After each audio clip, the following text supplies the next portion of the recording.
Can you believe we spent our Valentine's Day night watching Miracle in Lane 2? It's the most romantic movie. It's so romantic. Everything about it just makes you go, oh, I'm in love. Who needs flowers and chocolates and a nice fancy dinner when you can watch Miracle in Lane 2? Have some nice strawberries. Ew.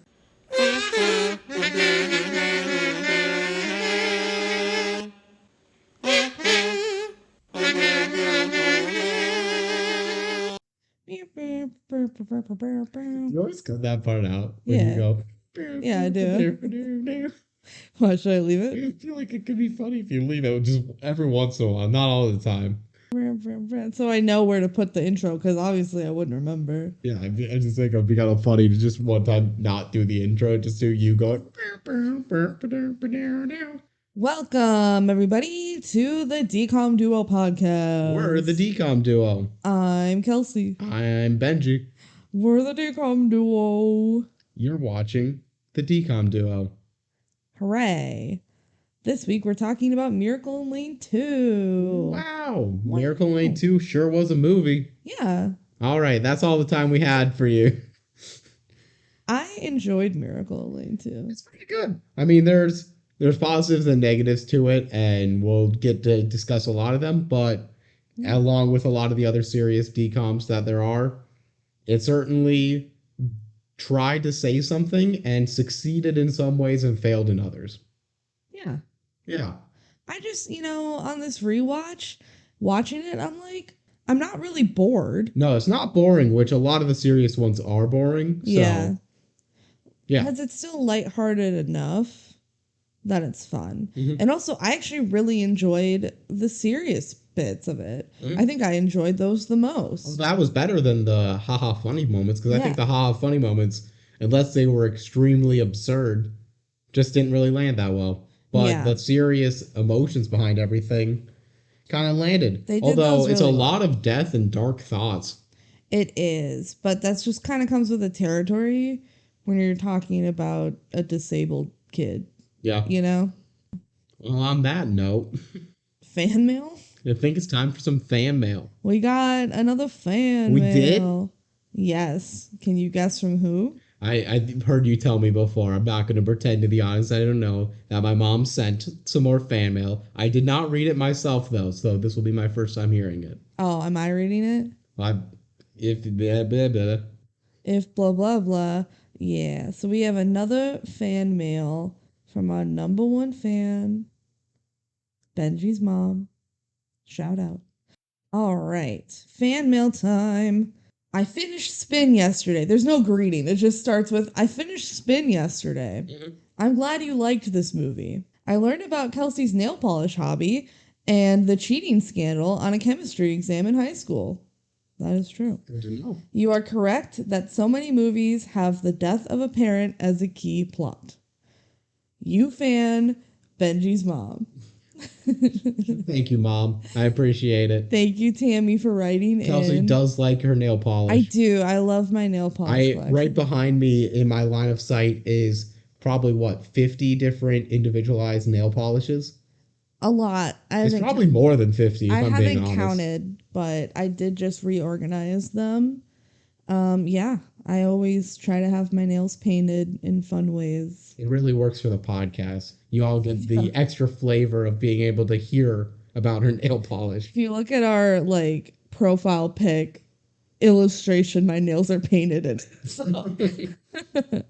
Thank you, Tammy, for writing in fan mail. You're the only true fan of the podcast because you actually write us and no one else does. So thank you.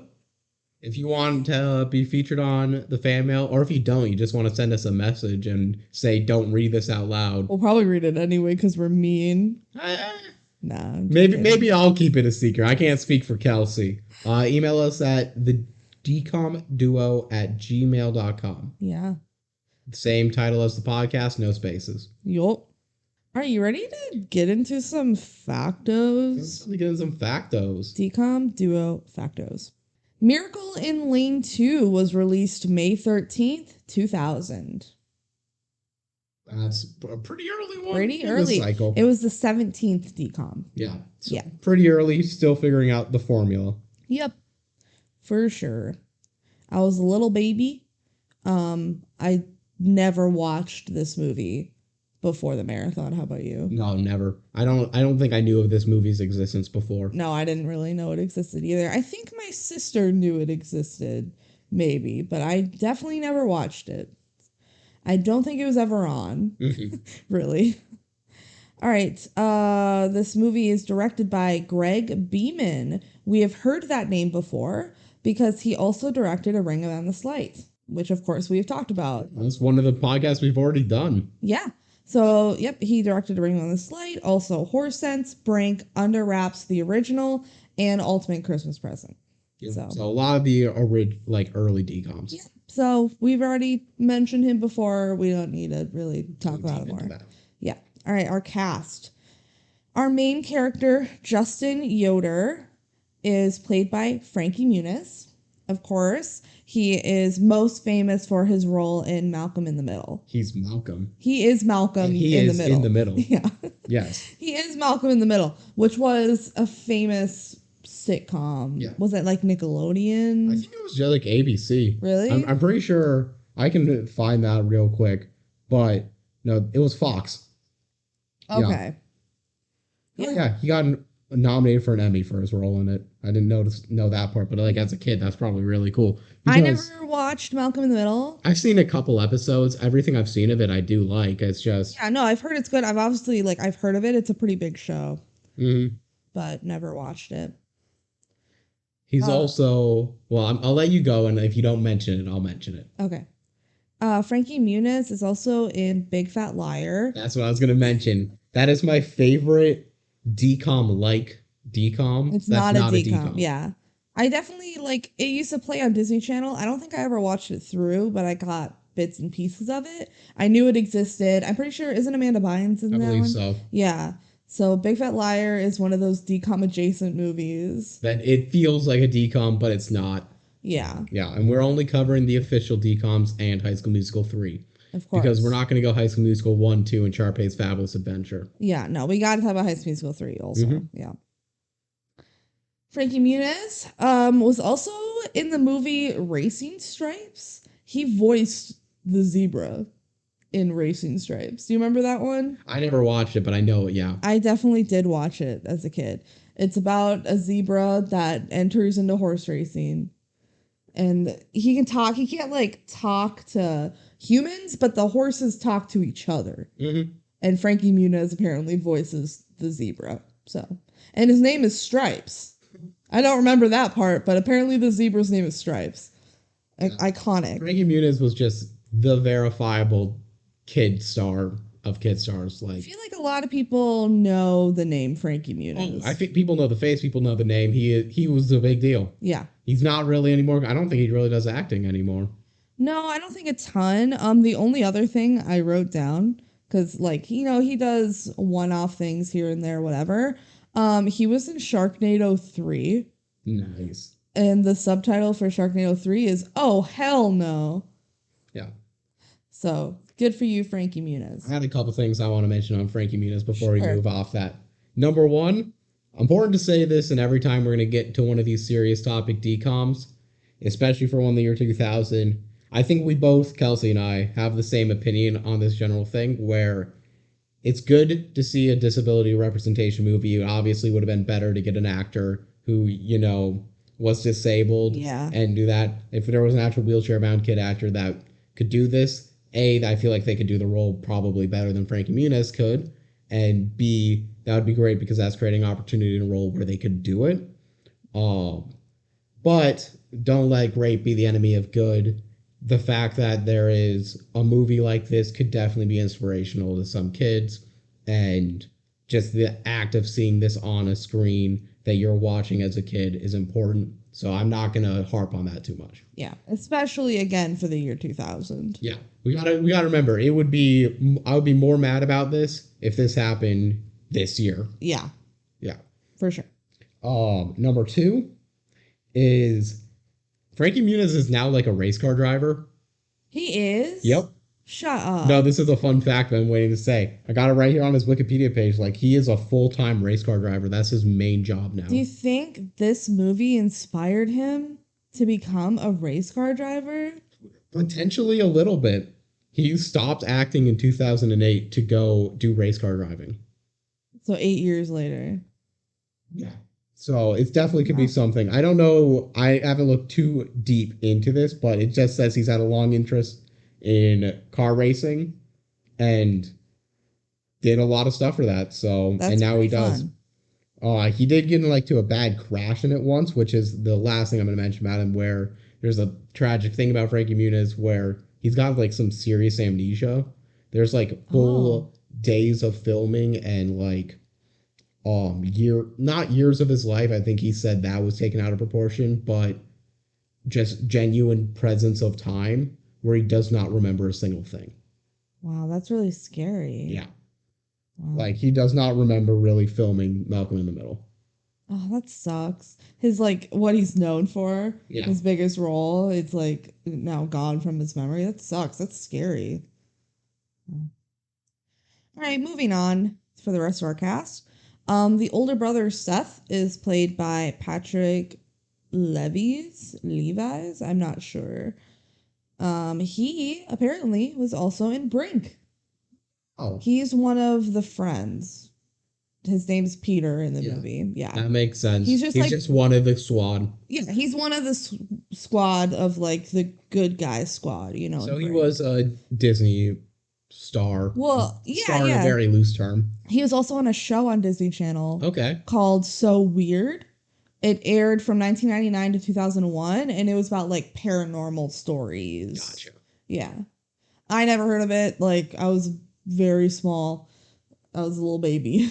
I think in this movie he gives the best performance. Oh, I love his character and I love his performance. We'll get to this when we get into the actual movie, but I feel like the heart of this movie is not actually with Frankie Muniz and the A plot. I feel like the B plot of Seth and living through everything that he's living through is just way more like interesting to follow.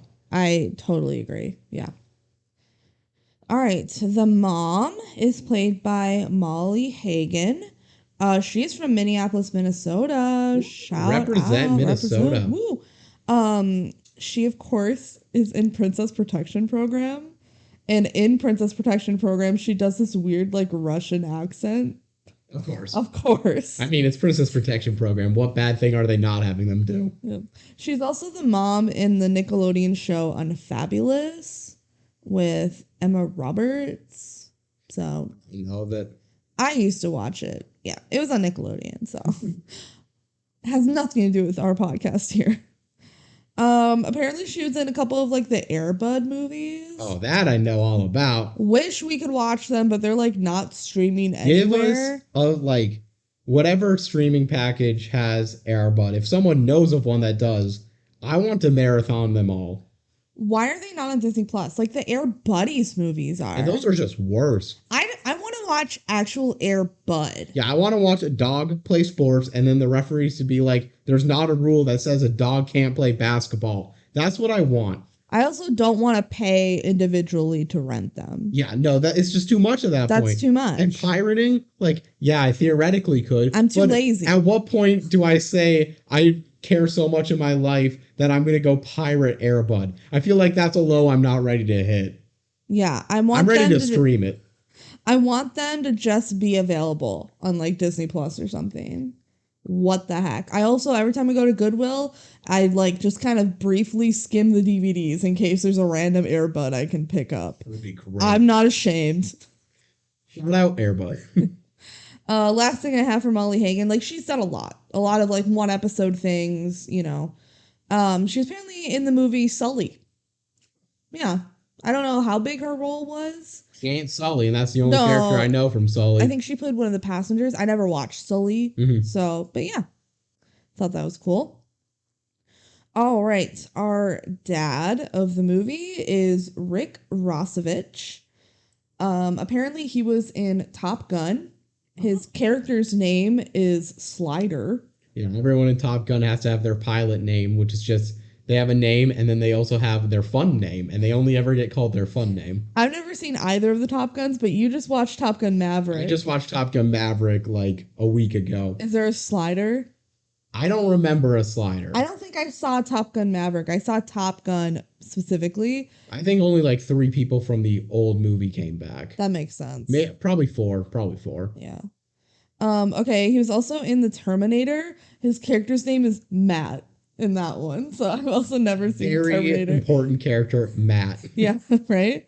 He's also just done like a ton of other stuff that I don't recognize, mainly just from the 80s and 90s. So, yeah. All right. Vic Souders, our next character. He is played by Roger Aaron Brown. One of the coolest things I saw he did was he voiced Achilles Davenport in a couple of Assassin's Creed games. Okay. So that's cool. Sure. There was like a ton of stuff he did that was just like one episode, minor character stuff, whatever. But then all of a sudden I see he did 195 episodes of Days of Our Lives. There you go. From 1981 to 1985. So not in any time you would. No, I was not even alive. No. My mom might have been watching by that point. He played a character called Danny Grant. Never heard of this character. Never got reborn. I watched in like the late 2000s, 2010s era. It's not even airing on NBC anymore. That is so tragic. Why would you tell me that? It's on Peacock. Oh, it's a good thing I stopped years ago then, so I don't have to deal with that. Okay, so he played Danny Grant, and I tried to look up who this character was on Days of Our Lives. Like maybe he's related to a character that I know about. There's literally nothing about him. All I know is that like he was shot. So in Days of Our Life, everyone's shot at some point. Yeah, pretty much. But there's like no plot points written down. Usually they give you like storylines, but nothing for this guy. Days of Our Lives Wikia needs some better content creators. They just don't care about this character from the 80s, apparently. They should. Yeah. Yeah. Yeah. All right. Next, we have Bobby Wade, who is like the famous race car driver in the movie. Bobby Wade's made up. Yeah. Yeah. Bobby Wade, I'm 99% sure. I don't really follow motorcar racing, but I'm pretty dang sure he's not real. If he's real, he's not famous. I think I tried looking it up and I saw a Billy Wade from like the 60s. I think it's just a made up dude. Yeah, I think it's a made up dude. But also, he doesn't just play Bobby Wade. He also plays God. Yeah, he also plays God. Jeez Louise. We'll get to that. Bobby Wade is played by Tuck Watkins. He's done like a ton of small roles again. A lot of these adult actors are like one episode in this show, one episode in that show. But what I did recognize was Parks and Recreation. He was in 3 episodes as Pistol Pete. Yes. Explain who Pistol Pete was. All right, Pistol Pete, for Parks and Rec fans as a writer, he's the guy who, for Pawnee, got the game-winning dunk against Eagleton in like the 1980s, and is the only like person to win the game against them. So he's just a local hero, and everyone in Pawnee loves him, and he's just like an absolutely regular dude, but like the whole town goes bananas over him because he got the dunk over Eagleton. Yep. Yep. So that's his character. He He's goes in 3 episodes. Helps Leslie Knope try and get a nomination secured for city council. Yep. By going to go do a dunk, and then he breaks his back. Because it's on the ice It's on the ice rink. rink. Yeah. It's a good episode. That's a really good episode, yeah. Yeah. All right, last guy I wrote down is Bill, who's like the kind of antagonist at the end of the movie during the race. He is played by Joel McKinnon Miller. I noted this down because he's in Brooklyn Nine-Nine, and Benji loves Brooklyn Nine-Nine. It's a good show. Yeah. You'd like Brooklyn Nine-Nine. I would like it if I watched It's it. a Michael Schur show. You like Michael Schur shows. For sure. He's also in Truman Show. Mm-hmm.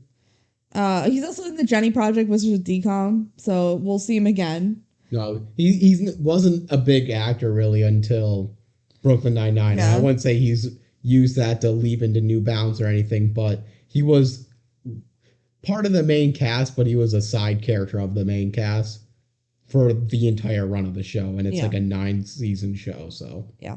Last and most importantly for Joel McKinnon Miller, he was a character in The Swan Princess. So, big chops there. See, that means nothing to me. I like the Swan Princess. I watched it as a kid. All right. You ready for our fun facts? Ooh, give me a DCOM duo fun factos. So really what I have to talk about is that this movie is based on the real life of Justin Yoder. Justin Yoder is a real person. He's still around. Yeah, I was gonna do some deep research on him, and it's hard. Because he is at the perfect level of fame where you can tell a very tiny amount, but basically nothing else in that. Yeah, I did my best on what I could find about Justin Yoder. I tried to dig a little deeper. Mhm. Basically, what you can find about Justin Yoder is that they made this movie about him and then, like, nothing else of fame happened. Like, they just kind of stopped paying attention to him, I guess. I think he, from what I could tell, just kind of wanted a normal life, you know? Yeah. Okay, so Justin Yoder does in fact have spina bifida and also It'd be weird if he didn't. Yeah. If they just made up a disease for him. Yeah, he also has hydrocephalus. Jeez, I can't say it.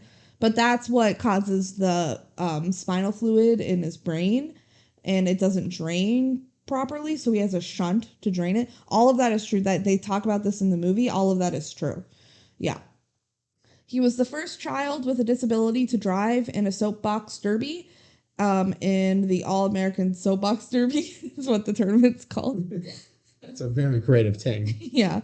In 1996, he challenged the regulations to allow children with disabilities to use a handbrake instead of a foot brake. And now That's actually from the story. I thought that might be like a little. No, that's true. That's happened. I think that's another reason he probably inspired a whole movie is because he changed regulations in Soapbox Derby. Because now they're forever changed, and the handbrake is now called the Justin brake in his honor. Yeah, they mentioned that part at the end of the movie. Yeah, when he got older, he went to Goshen College in Indiana, and he majored in American Sign Language interpreting, which is a super cool major. Mm-hmm. Like, if you just want your job to be an interpreter, like, that's awesome. And then finally, I watched a YouTube interview of him on YouTube from a year ago. It's pretty up-to-date information, honestly, for a pretty random person. Yeah, it's such a random interview. It's on YouTube. It's like 11 minutes long. Is this the one with like 300 views? Yeah, it has like 300 views. It's from like a small channel, I guess. So I watched it. I watched Justin Yoder talk, and he did talk about the movie. So it was interesting to hear his perspective on it. So he said that when he was in 6th or 7th grade, they approached him about making a movie for Disney Channel. Mm-hmm. And of course, he was excited. I mean, who wouldn't be? If you're a kid in middle school, yeah, I want a DCOM about me. Yeah, exactly. But then he said when the movie came out, he was a little like older and wiser. And he's like, do I really want this movie coming out about like my personal life and this and this and this? So he was like a little more weary about it, but he's still like proud of the movie and thinks it's cool. But he was a little more like iffy about it, which makes me think like he probably just wanted to get out of the limelight, you know? He's like, as far as I can tell, like people liked it, and I don't know, maybe it still plays on Disney Channel like at midnight or something, you know? And then he talked about how he got into racing, and he said that his family was like super athletic and his brother was a jock, so just like the movie. And he always wanted to compete. And how he got introduced to soapbox racing was there was a man from his church named Rick. It's a similar name to Vic. Yep. Who had kids who raced in soapbox derby. Mm-hmm. And he approached Justin's parents and said like, hey, I think Justin could do this. You know, if we just get a little creative, I think he could do it. And so they like checked it out, and Justin loved it, and that was it. Yeah. So a little less dramatic than obviously they're gonna make more cinematic of everything. There's no death in the alternate family. Yeah, but it sounds like they really did like talk to them and get inspiration for the movie. And it's like fairly accurate aside from the generic movie plot stuff, you know. My last final fact is that apparently in the movie during one of the races, you can see the real Justin Yoder in the crowd. Cool. Yeah, isn't that awesome? I don't know what race, but It's probably in there. I believe that. yeah. There's a lot of crowd shots. Yeah. So those are my fun facts. It was really cool to hear from Justin himself. I mean, that is pretty cool. Yeah. And you thought at the end of the movie that he was dead. He's not I dead. thought during the movie he was dead. Because at the end, I mean, spoiler alert, there's a scene where he's like, what's heaven like? And you're weird. like, I thought that meant he died. It's like, no, Justin is still alive. He's still kicking. Yeah. Good for him. Yeah, good for Justin. Shout out, Justin. You want to come onto our podcast? We'll get a few less viewers than the 300 you got with that other interview. Mm-hmm. All right, so you ready for the Disney Plus subscription? Give me that D plus descripto. I don't know what I'm saying. Justin Yoder is a mischievous and courageous 12-year-old who refuses to let a physical challenge defeat him. When he prepares for a national soapbox championship race, his unrelenting desire to win a trophy leads him to discover that it's perseverance that makes a winner. It's a very short description. Very short, pretty generic for the plot, but like that is what happens. Yeah, Aside from the whole plot of him like learning about soapbox racing, but you know, it's the plot of the last third. I feel like they could have added something like he discovers a love for soapbox racing. Anything about Vic? Yeah, there's nothing about Vic in here. It's very basic. But hey, at least they don't have verifiably incorrect information like Halloween Town. Like Halloween Town saying it was Marnie's birthday when it just blatantly wasn't. There was another mistake we caught for a different movie. I forgot what it was. Her boyfriend wasn't actually Dreamy. Christopher Wilde wasn't actually hunky. All right. Oh, I remember what it was. It was Ring of Endless Light, and it was like Vicky, that was her name, right? Yeah. Vicky is like depressed about her father or her grandfather's approaching death, like because he's sick. She doesn't even know about it. Yeah. That was dumb. Okay. Anyway, you ready to dive into the movie? Let's do a quick, and by quick, I mean long dive into the plot of Miracle in Lane 2. Hopefully we don't talk too long for this one. Yeah. Give or take 3 hours. All right. So, opening up in the movie, there's a little blurb that says inspired by the life of Justin Yoder. Mm-hmm. So, good to know right off the bat. It's not like a surprise. This was a real person at the end. It's like, you know, right away, this was a real person. I think there's only like a few biopics in DCOMs. I can only think of this. Right on Track and Double Teamed. Yeah. All sports ones, but that makes sense, actually. Yeah. Was Jenny Project inspired by anything? I feel like Jenny Project is fictional, but I might be wrong about that. I don't know. We'll have to look into it later. Yeah. All right. Regardless, there's not many. No, there's not. All right. So we see some kids like playing basketball, and we see a bunch of trophies, and then like Justin is voicing over the whole thing, and he's like longingly looking out the window because he wants to play sports. He wants to play sports, but more honestly, he turns and looks around at the trophy because he really wants a trophy. Yeah, he really wants a trophy. This is like literally nothing else matters. He could go get a trophy from the store and be happy. Yeah, he just wants a trophy by any means necessary. Yep. Doesn't matter anything. Yeah, I feel like he doesn't really care about the competition, which maybe later he gets into the competition of it, but he really just wants a trophy. Even like, no, the whole time he's just like trophy, trophy, trophy. Yeah, I want a trophy so bad. Okay. We learned that the dad teaches college and he paints houses. He has 2 jobs. Yep. My dad used to paint houses as a second job also. I feel like I knew that. Yeah. He used to be like part-time at UPS and also paint houses. And now he just works full-time as a UPS driver. He's really fast at painting houses. Like every time, you know, a room in our house needs painting. Regular splitooner. Yeah, he's a regular splitooner. He's just rolling all over the place.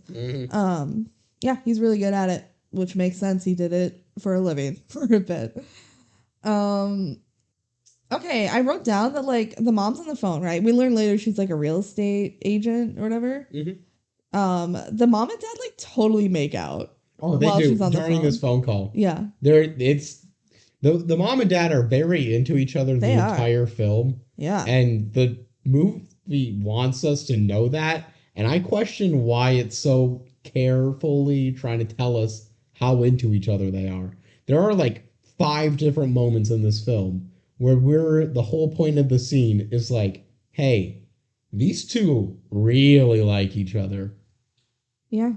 If you're wondering, like, oh, is this going to have the stereotypical plot of like the disabled child is tearing this marriage apart? Like, just everyday struggles with that? Nope. Nope. Their marriage is super healthy and they're real into each other. Yeah. That is not the point of the movie at all. All right. We also meet Old Man Vic. That's what they call him. That's one of their neighbors. He's just a grumpy man and he lives alone and he hates kids. Your classic curmudgeon. Yup. And then we meet the brother Seth, the older brother Seth. He's good at everything. He does a sport. Yeah. And by a sport, I mean at least 3. Justin also says he's really good at worrying about things. Mm-hmm. So that'll come back. And so in this opening, they're like getting ready to go to a funeral for their great uncle who they don't really know very well. Yeah. So, yeah. And then we get our first God fantasy of the movie. We need to describe this in detail because, oh my, like, this is a reoccurring theme. And honestly, I guess it works. I guess I don't know why it's weird to me because it's not the weirdest type of thing I've seen in a movie. But basically, Justin believes famous race car driver Bobby Wade is God. That's how he That's how he envisions gods to be. Yeah. It's how he's And- like, what's the word? Like manifesting it. Yeah. If he's closes his eyes and imagine God, he's imagining race car driver Bobby Wade working on a car and talking through religion with him. Yes. This is a decently religious movie, but not in any way where it's like telling you anything that happened in religion. It's just like, God exists. Yeah. Why? It's like Justin just likes talking to God in his mind for like advice, basically. Yeah. Yeah. Okay, so Justin goes up to God and he says that God made a mistake with him because he is in a wheelchair, he has disability, medical problems. And God's like, I don't make mistakes. And Justin's like, I'm sad because I like can't be fixed. And he asked God for a miracle. And God's like, okay, maybe. I don't remember what he says.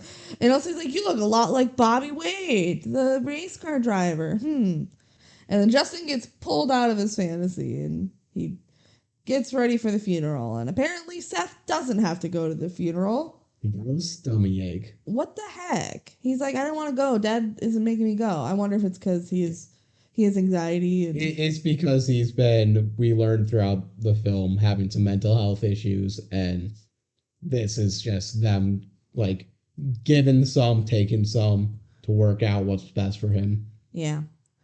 All right, so they go to the funeral, and during the funeral, Justin is just thinking about himself, because he doesn't know this guy, you know.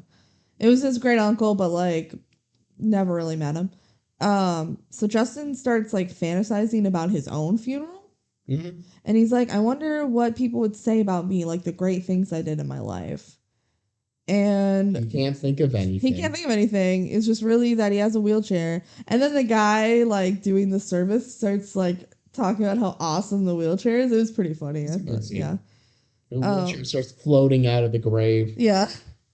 And everyone's like, oh yeah, I'm gonna miss that wheelchair. The wheelchair is awesome. And Justin starts going like, what about me? What about me? And then he actually in real life says out loud, hey, what about me? Imagine being at a funeral and you just, in the middle of a sermon, hear a kid in a wheelchair go, what about me? You're like, yeah, I understand you're in a wheelchair, but like, don't just say, hey, what about me? This guy's dead.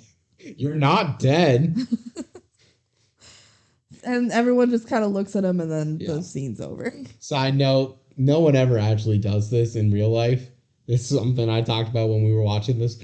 no one ever accidentally has something slip out at full volume. No, it happens a lot in TV shows Yeah. and movies. Yeah. People are like, oops, did I say that out loud? Which sometimes you can mutter stuff under your breath, Yeah. but that's as much as I can give, like, actually being possible. Yeah. All right. So now it's a new day, and Seth is getting ready for his soccer game, and he wants his dad to go watch the soccer game, but his dad is busy with work, which is sad. Yeah. And this is the relationship between the dad and Seth is, again, we teased about this a little bit earlier, but I think that's just the core of the movie, actually. Yeah. So the dad says, sorry, I have to work. And then Seth is like upset and he walks by Justin. He goes, thanks a lot, doofus. And Justin's like, what the heck did I do? Mm-hmm. We know from like watching this movie a second time, he's blaming Justin because the dad has to work 2 jobs to pay for all the medical bills. And therefore he's not able to go to his sports games. Yep. And so Seth like resents Justin a bit for that. Yeah. Yeah. It's sad. It is sad. All right, so they go to the game, and Justin and his mom are cheering Seth on, and Seth scores a goal, and then they win. I guess it was the end of the game or something. It was overtime, sudden death. That's not how soccer works. It could be. It's They've not. had golden goal before. Okay, so then Justin's like, yes. The best part of Seth winning a game is when he wheels me around for a victory lap. Haha, like Justin really just wants to share the limelight a little bit. Mm-hmm. But this time Seth like just kind of goes off with a girl and he doesn't go up to Justin. He doesn't give him a victory lap. So Justin goes, hey, what about me again? So you can see Justin's motivations start to shine through. Clear into picture of his trophy wanting needs. Yeah, he wants to be like his big brother. Yeah. And then we know that this is a family dynasty of sports. Like, they mentioned that a couple of times explicitly, where it's just like, oh, the dad was really good at sports, and now Seth is really good at sports. Yep. And, yeah, Justin just wants to be good at sports. Yeah. So that night, Justin and Seth, they share a bedroom. And Justin is, like, looking at all the trophies. And he's like, voiceover again. And he says, when you spend half your life in hospitals, you get used to the idea of death. But life, that I'm still working on. Pretty morbid. Pretty deep line for a DCOM. Yeah. But I mean, yeah, when you do spend half your life in hospitals, you're just a little morbid. You have a different relationship to death than most people. For sure. Yeah. Yeah. So he's like, for once, I just like want a trophy for myself. So he starts like game plan. How am I going to get a trophy? And he's definitely not going to be like every single time I find anything at all that has a trophy, I'm going to assume I get it. Definitely not. Definitely not. All right. So next day, we get like them at breakfast. We get an explanation basically of what his medical condition is. He explains that if too much spinal fluid goes into his head, like he starts getting a headache, it means his shunt's not working anymore, and he like immediately needs to go to the hospital. He will be dying soon. Yeah, it's very urgent. So at breakfast, he's thinking about how he's going to get a trophy. He starts getting a headache, and he kind of like touches his head like, ow, I have a headache. And the whole family, the parents and Seth, start going, oh my God, we need to get to the hospital now. Through this whole protocol. Yep, they are like prepared to do this shit. But then Justin goes, guys, it's just a normal like thinking headache. It's not an emergency headache. Like, sorry, I did try to tell you. Mm-hmm. So just a little sneak peek of like how serious his medical issues are and how concerned the family is. Yeah. Okay. So now there's Seth and Justin and some of Seth's friends. They're like outside hanging out. Justin's still thinking about how can I get a trophy. And at one point, like his friend, Seth's friend, is throwing newspapers. He's like a paper boy. And he like throws one just right out of a tree. And the papers go everywhere. Mm-hmm. And then Justin, big miss. What was he aiming for? He's aiming for the house, but he hit the tree. Squirrels don't read the news. Even if they do, they wouldn't want it all over the place. They want it neatly tied up. But okay, I swear they like start to clean up this newspaper, but then they just leave, and you can still see there's like newspaper everywhere. Yeah. They do a really bad job. They just like littered a newspaper. Mm-hmm. Whoops. Anyway, Justin like sees a flyer for like baseball sign up, and he's like, "Oh my gosh, I can play baseball." Yeah, baseball, the perfect sport for a kid in a wheelchair. Of course. And so he has another vision, another Justin vision of him playing baseball. This movie, we should be clear, is just there's a lot of cutting in and out of Justin's head. Yeah. Which we've seen Quince, which does this in the worst possible way. Quince tries to fake you out like it's actually happening and then goes, haha, fooled ya. This movie is like, wait, let's run through this scenario, see something out. And it's partially amusing, partially just there. Yeah, it's always very clear that this is a fantasy. And Justin does like a ton of voiceover throughout the movie, so you always know what's going on. You know it's a fantasy, and it's like, I want to say like all the time used for amusement. Yeah. Yeah. I mean, except for when he's talking to God. Yeah, maybe except when he talks to God. But even sometimes when he talks to God, it's like supposed to be just a little funny, a little goof. A little ha-ha. A little ha-ha goofy moment. Maybe even a little hee-hee. All right, so Justin's like envisioning himself playing baseball, and he like defies physics. He's like, I know this isn't how physics work, but just imagine. Just humor me for a Humor second. me. Like the ball just like stays still in the air for a bit, enough time for him to wheel over and then catch it in his mitt. I'm going to say, playing the outfield is a bad choice for a kid in a wheelchair. Could he be a catcher, or is that also a bad choice? Catcher is a better choice than a lot of positions. It probably wouldn't be good because he would probably want his mitt where his legs would be. Yeah. If he's playing in the field, it is either pitcher, first base, but the first base out required the infield to all be good at throwing. Does his wheel have to touch the base? Most likely he would be a designated hitter. Does his wheel have to touch the base if he's first baseman? Yeah. I mean, yeah, it would have to. He just like couldn't really move that much. You can also have like his foot positioned on it. Yeah. He wouldn't be able to move much, but he could move his arm to go reach out to grab a ball. Yeah. But no, he would be limited at the position. Although, I want to say, I'm going to mention it now, in backyard baseball, Kenny Yaguchi. I got to make sure that's the right name. He was in a wheelchair. Yeah. He was a really good pitcher. He is one of the best pitchers in the whole game. Yeah. I love the backyard sports series. Backyard baseball's my jam. Love that game. Kenny Yaguchi. I used to play backyard baseball as well as a kid. And yeah, I'd play with my sister and we would draft our team. And if that kid came up, like he's the pitcher and he really can't do anything else. Kenny Kawaguchi, not Yaguchi. Kenny Kawaguchi. He's elite.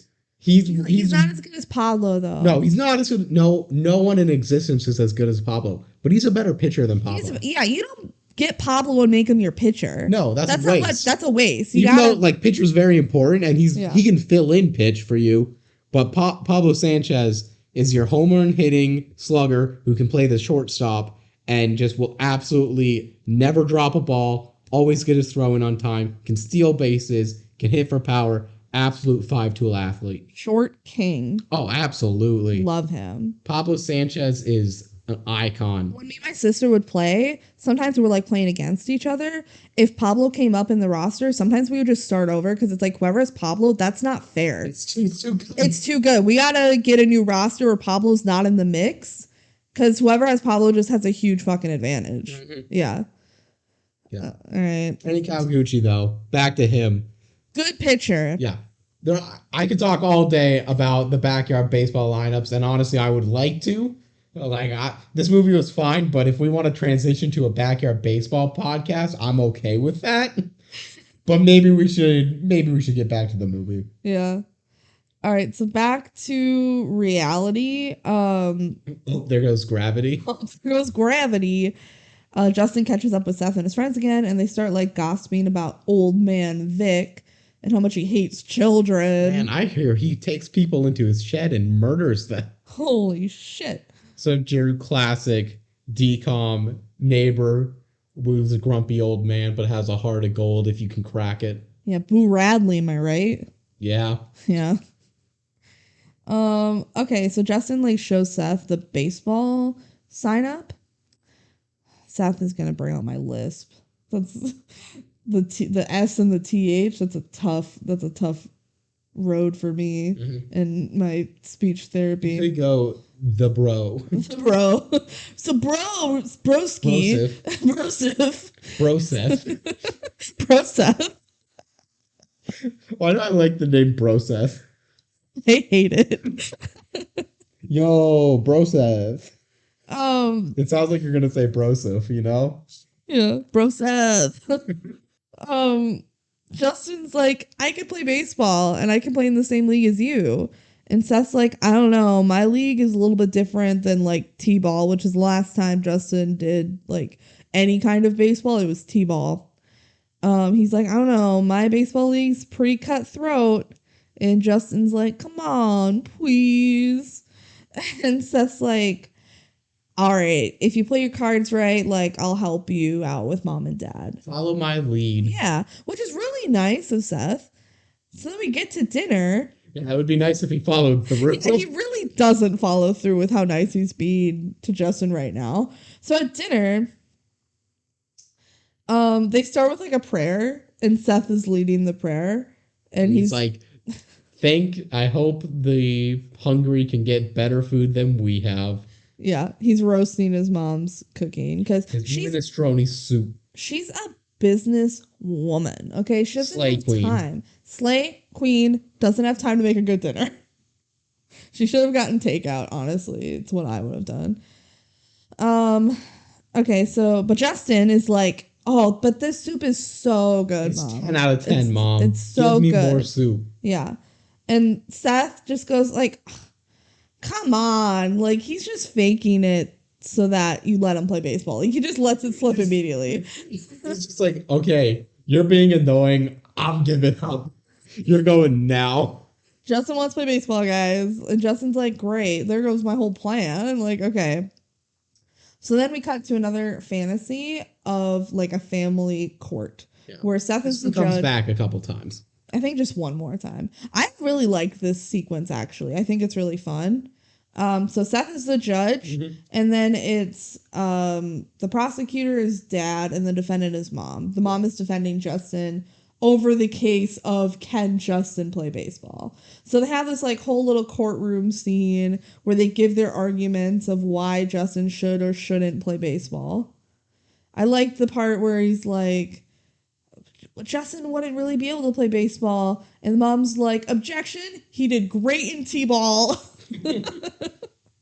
I mean, that is T-ball, though. Yeah, I think it's like overruled. T-ball's different. Come on, Mom. Different leagues. Different leagues. But then, in the end, the mom wins, and they agree to let Justin play if he can. Yep. Cool. But then it cuts, and they're asking the coach, like, can Justin sign up? And the coach is like, nah, he can't. And the mom, allowed. Yeah, the mom tries to argue. Mama Grizzly is like, let my baby play. And the coach is like, it's too risky. Insurance and stuff, like. Yeah, he could get hurt. And she's like, any of the kids could get hurt, but it's like obviously way more of a risk for Justin. It's something where we all can see, like, no, this is not a good idea. It's not, especially like baseball just isn't the sport for him. There are sports where it's possible, like, soap car driving. Has he thought of soapbox racing yet? Like, I think that'd be perfect for him. Aren't there wheelchair basketball leagues? Yeah. Yeah. I mean, look at the whole Paralympic setup. There's a lot of possibilities. Yeah, so probably not baseball. Wheelchair basketball is pretty popular, though. Yeah. Yeah. I know that from the Sweet Life of Zach and Cody. They had a whole episode about it. It is a DCOM podcast. I can't act surprised. No. Okay, so then the mom's like, go ahead, Justin, tell him how awesome you are. And the whole time Justin has been drinking this blue slushie, and he like throws it up on the coat. This is a verifiable goop moment. It is It goop. is undeniably goop. Do you know what number goop this is? Like 4 or something? Give me, I think it's more than 4. Really? I have stuff marked down, but I gotta find We gotta keep our goop counter going. All right. Also, I want to say the slushy just looks like normal slushy and not like throw up Yeah, slushy. which I appreciate. Yeah, it's better for like how disgusting it is. It should be like melted and just like a blue liquid is what it should look like. All Instead, right. it's still icy. Judging by what I have, I believe that is our fourth goop So I moment. was right. Four goop. Goopity goop.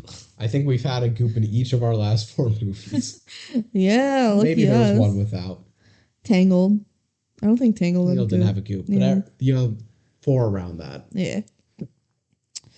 All right. So on the car ride home from like the whole baseball thing, Seth starts to complain a little bit about his life with Justin and how Justin is making his life harder.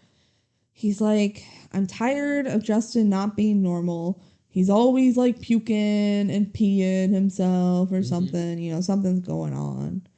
And he's like, Dad always misses like all of my games to pay for the medical bills. And this is where he starts getting that. I mean, I shouldn't say starts getting that. Like, the whole character arc of Seth is he feels as though he is losing out on love from his family Yeah. because of Justin and his condition. Yeah. And it's an interesting angle to take because there's absolutely truth to that, and we see that play out time and time again.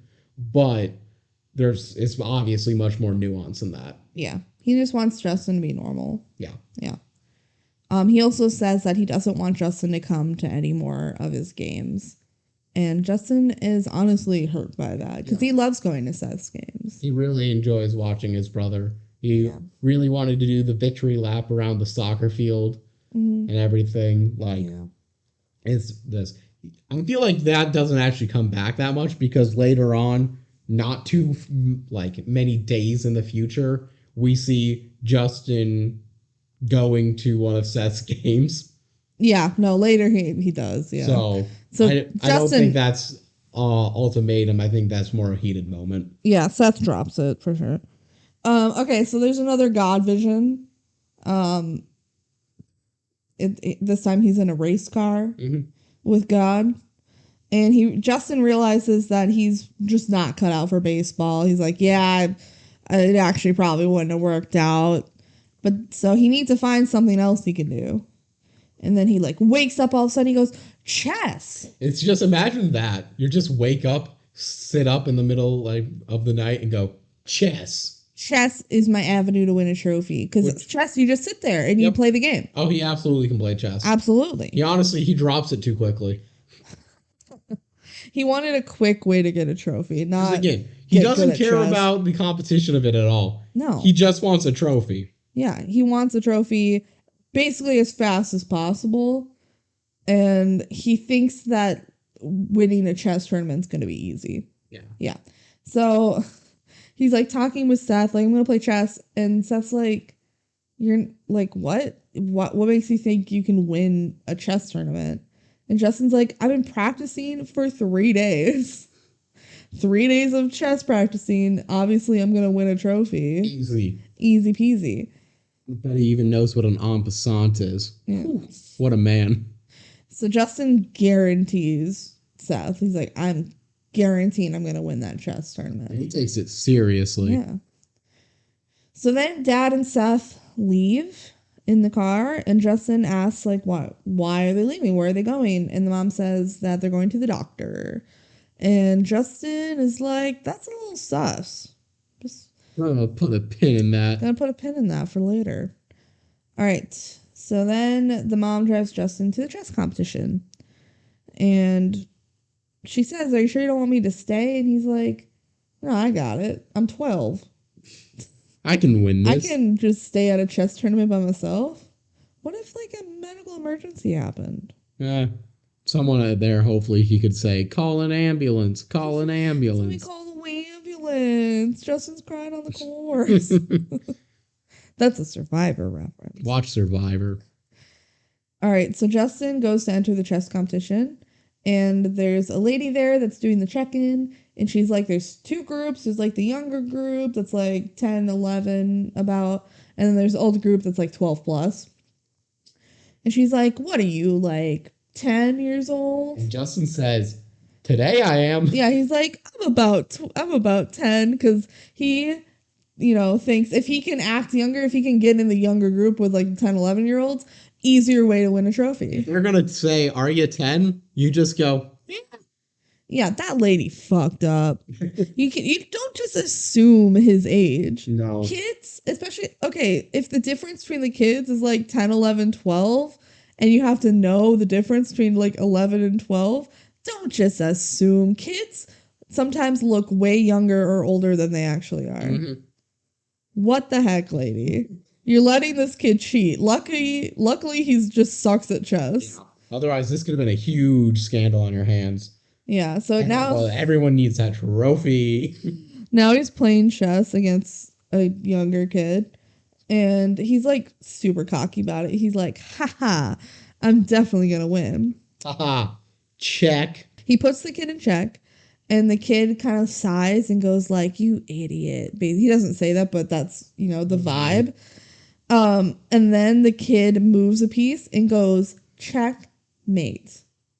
All right, rant time? Rant time. That's not how fucking chess works. No, chess doesn't work. We explicitly see Justin moves his knight and does check. All right? And then, without taking a piece, the other kid takes his queen, I believe it's the queen, moves it across the board and says checkmate. You cannot make a checkmate while you are still in check yourself. Yeah. To explain in basic terms why this can't happen, it's a turn-based game. If you are in check and you don't take yourself out of check on Justin's next turn, he will just take your king. Yeah. That's why you have to get out of check. You can't just say checkmate, because before you can checkmate the king, like, Justin's going to take you first. You have to get yourself out, and he doesn't. It is possible for him to get out of check in the same, like, turn, maybe, if, like, in a specific scenario, but he definitely does not get himself out of check. The way that stuff happens here, without taking the piece, the knight itself, or moving the king, you're not getting out of check. Yeah. So one of those two things has to happen, and neither do, and it's mind-boggling. It pisses us off. You know what I think? I'm going to the enlightened level. It's a meta commentary. Justin's only been playing this game for 3 days. That other kid could be like 8 based on what we know from the age ranges. Neither of them know how to play chess, and he just lets this happen because he doesn't realize he didn't actually lose. They're both just too dumb to realize that you can't do that. Yeah. Honestly, I try to en passant your queen. Yeah. So basically, Justin goes, no, you know what? I lost. I'm bad at chess. I'm sad. But I promised I was going to get a trophy. Darn, I wish there was another trophy giving away ceremony at this exact same time. Oh my god, there is. There's another trophy. It's for a car show. Like, best car gets a trophy. And the way they get the trophy is that it's like a voting system, but with money. Yeah. So whoever's car gets the most, like, donated money in their little box gets a pretty nice trophy. It looks pretty good. It looks and they can engrave it too. They engrave it with your name. It's a pretty nice trophy, if I do say so myself. We get told that, hey, Vic, old man Vic, he's over there in his red Cadillac. Yeah. But he's not going to win, despite the fact that his car is totally sick, nasty, bro. His car is totally radical, but everybody hates old man Vic because he's a grumpy old man who hates children. And he murders them in their sleep. In his shed. And eats them. What? Yeah, that's what happened. Yeah. So after this, Justin goes into the shed and gets murdered and eaten alive, and that's the movie. No, that's not what happened. No, Justin goes and decides to play the I'm in a wheelchair card. Literally, he just sits there and is in a wheelchair, and everyone starts donating money. Because it's the kid in the wheelchair. He does donate money to the kid in the wheelchair. Yeah, he does start, like, also charming them up a little bit to get money. But yeah, he's like, hey, Vic, I'm going to help you. And Vic's like, what the heck, go away. But then he sees that it's working.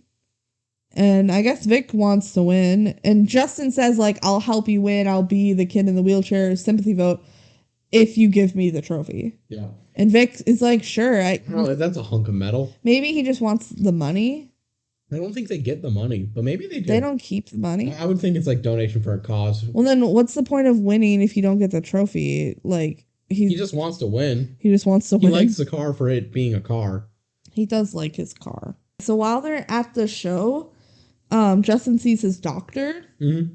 And he's like, hey, doctor, how's Seth doing? And the doctor's like, what do you mean? And he's like, didn't he just have an appointment? And the doctor's like, nope, not with me.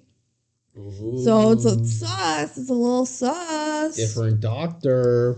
Oh, guess the parents were lying. Anyway, they win the car show. Yeah. Shocking. They win the car show. And Justin's like, so I get my trophy, right? And Vic's like, yeah, but like it has to get engraved first, so they're going to send it in the mail later. Yeah. Yeah. And so Justin's like, all right, guess I'll just have to wait a little bit for my trophy, but I'm so excited I can do it. And now he just is in his spying era, where he's just spying on old man Vic when he gets his mail every day. Yep, waiting for his trophy. Apparently it's been 5 days. Because all he cares about is getting his trophy. Yeah, that's his whole motivation, the whole movie. It's not about like showing that he can do it or having fun. It's trophy. Don't confuse the audience. Just, he wants a trophy. That's simple. Duh. All right. So it's been 5 days. He still doesn't have his trophy.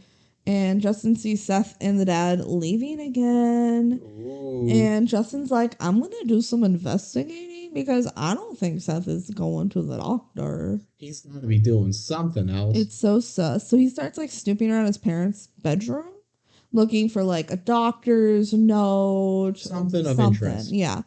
And he looks in their drawer and he finds like strawberry scented massage oil. This is the parents' lube. Yeah. And like, it's called back later and we'll talk about it more then, but it is undeniable. And he goes like, oh, I don't even want to know what this is for. Like, he pretty much knows that it's for sex. We don't need to beat around the bush. It's sex lube. It's sex lube. And it's strawberry. How many times have they ever done that in a DCOM? Imply sex in any way. And this movie, they just got... The mom and the dad are horny for each other the whole movie. I can think of 3 times they like hint that the parents are gonna like bang. Yeah. Or that they do movie. bang. It's weird. It's weird. For a DCOM especially. Imagine you're Justin Yoder and you're watching your Disney Channel original movie based on your life and you're like, oh, they're talking about like my parents having sex? You're just like, what? Huh? What? Excuse me? This is what the movie is about? Anyway, he puts the lube back and he finds a planner with a doctor's phone number in it. So he calls the doctor and he's like, I'm doing a project and I want to ask you some questions. What kind of doctor are you? And then he gets an answer, but we don't get to hear the answer. And he goes, thank you. That's all my questions. Yep, that's it. Bye. So he hangs up and he's like, haha. Case closed, but we don't get to know yet. We'll find out later. It only gets revealed when they have a fight. Whoa. I like that they held on to it and made it just kind of like a gut punch later. Drama reveal. It's very dramatic. It's very dramatic. I don't know why I said it like that. It's a drama. Ooh, drama. All right. So now Justin is at a doctor's appointment and everything's fine, basically. He's like, yep, I've only puked 3 times and pissed myself once. Whoa. That's normal. Yep, and that's it for that scene, so let's move on. Okay, so they like get home and Seth is playing basketball in the driveway. Or Justin's not home yet. Like Seth is playing basketball by himself. And Vic drives by and he's like, hey, is your brother around? The kid in the wheelchair? And Seth's like, no, he's out like at the doctor. And Vic is like about to explain, like, oh, I have the trope. Like we see him with a box. He's like, I have this thing. But then he goes, it's not worth it. It's not worth it to explain to Seth why he needs them. So, yeah. So then I'm looking for him. Yeah. Mom and Justin come home, and Justin like saw that old Vic Oh yeah, drove by. they come back like 5 seconds later. Yeah, and so Justin's like, "Was that old man Vic?" And Seth's like, "Yeah." And he's like, "Did he have a box?" He's like, "Yeah." And he's like trying to get info out of Seth, and it's Seth is very not playing along. yeah, it's funny because Justin has to like struggle to get the info out of Seth, but he does eventually. Um, and so Justin's like, "Heck yeah, he has my trophy." So he goes to wheel over to Vic's house, and I think Seth's like, "Well, you're not gonna help me carry in the groceries?" He did get asked by his mom to carry in the groceries, He did, and but also he went out to like grocery shop, and now he's like, I want my trophy. This is my whole character arc. I want my trophy. It's The, like the movie's about to end because I'm gonna get my trophy, and that's it. he gets his trophy, and that's it. The miracle in lane 2 was That there were 2 trophies at that lane. no, the car show was in lane 2, and it was a miracle he got his trophy. The end. Roll credits for the 3rd time this episode. He had to wait 5 days for it to get engraved because they had to fill the time. All right, so Justin goes over to Vic, and he's like, he gets stuck in the front because there's steps. So he's like calling out for Vic, and he tries throwing some rocks, like knock on the door. Like he's trying to get Vic's attention because he can't go up to the door. But Vic doesn't reply. So he like wheels himself around to the garage. Yep, invites himself into the garage. He's still just a 12-year-old. He does some dumb stuff in this scene. He does some dumb stuff. He's like, trophy, trophy, I want trophy. I see trophy. Give me trophy. Give me trophy. He sees like a big box up on a shelf, and he's like, that's gotta be my trophy because it says metal on it. There's no metal things in existence but trophies. Yeah. So he takes like a stick, it's like a mop or something, and he starts like batting down the box to get it down, and like the whole bookshelf falls over. It's pretty bad. And you know where it falls onto? It falls onto like the ramp thing that the car is on. It also falls onto the car itself. But it doesn't really do damage, I don't think. The point is that the car rolls down the driveway and crashes into like the garbage. Yeah. Basically, it's a whole conundrum. It's a mess. It's a hoot and a half. That's a phrase I need to break out more often. It's a hoot and a half. Hoot and a half is a good phrase. If I put that on a tier list of phrases, that's got to be like an A phrase. You agree? Yeah. It's a whole hoot and a holler. How's that one compared to hoot and a half? I like hoot and a half better, but hoot and a holler, I feel like that feels more regional. Okay, so then it like immediately goes back into another family court, except this time it's mom and dad against Justin, and nobody's defending Justin because he is in trouble. Again, I like how they did this instead of just like the parents yelling at him. No, it takes those scenes which are very tried and instead reforms them into something more kid-friendly, fun to watch, and like more insightful into his processing. Yeah. So they like find him guilty, and they say like, is it true that you broke in to steal this like random car part out of the box? And he's like, I thought it was a trophy. Like it wasn't even the trophy. Of course it was. Why would he put the trophy he just got on the top of this bookshelf? I don't know. Dumb 12-year-old brain thought that it was up there. Like most horny teenagers, just sex, sex, sex. He's just trophy, trophy, trophy. So they find him guilty, and he's like, your sentence is to be locked in a dungeon and like burned at the stake and like blah blah blah, funny funny. But he's like, actually that didn't happen. They sentenced me to like hard labor. Also, the sentence is like, you don't get to keep the trophy, and he's like, no, my trophy. Yeah, I mean the arc would be too simple if he got the trophy. So he has to help Vic like clean up around the house and do chores. And he probably doesn't get to keep the trophy also. Which it's engraved with his name on it.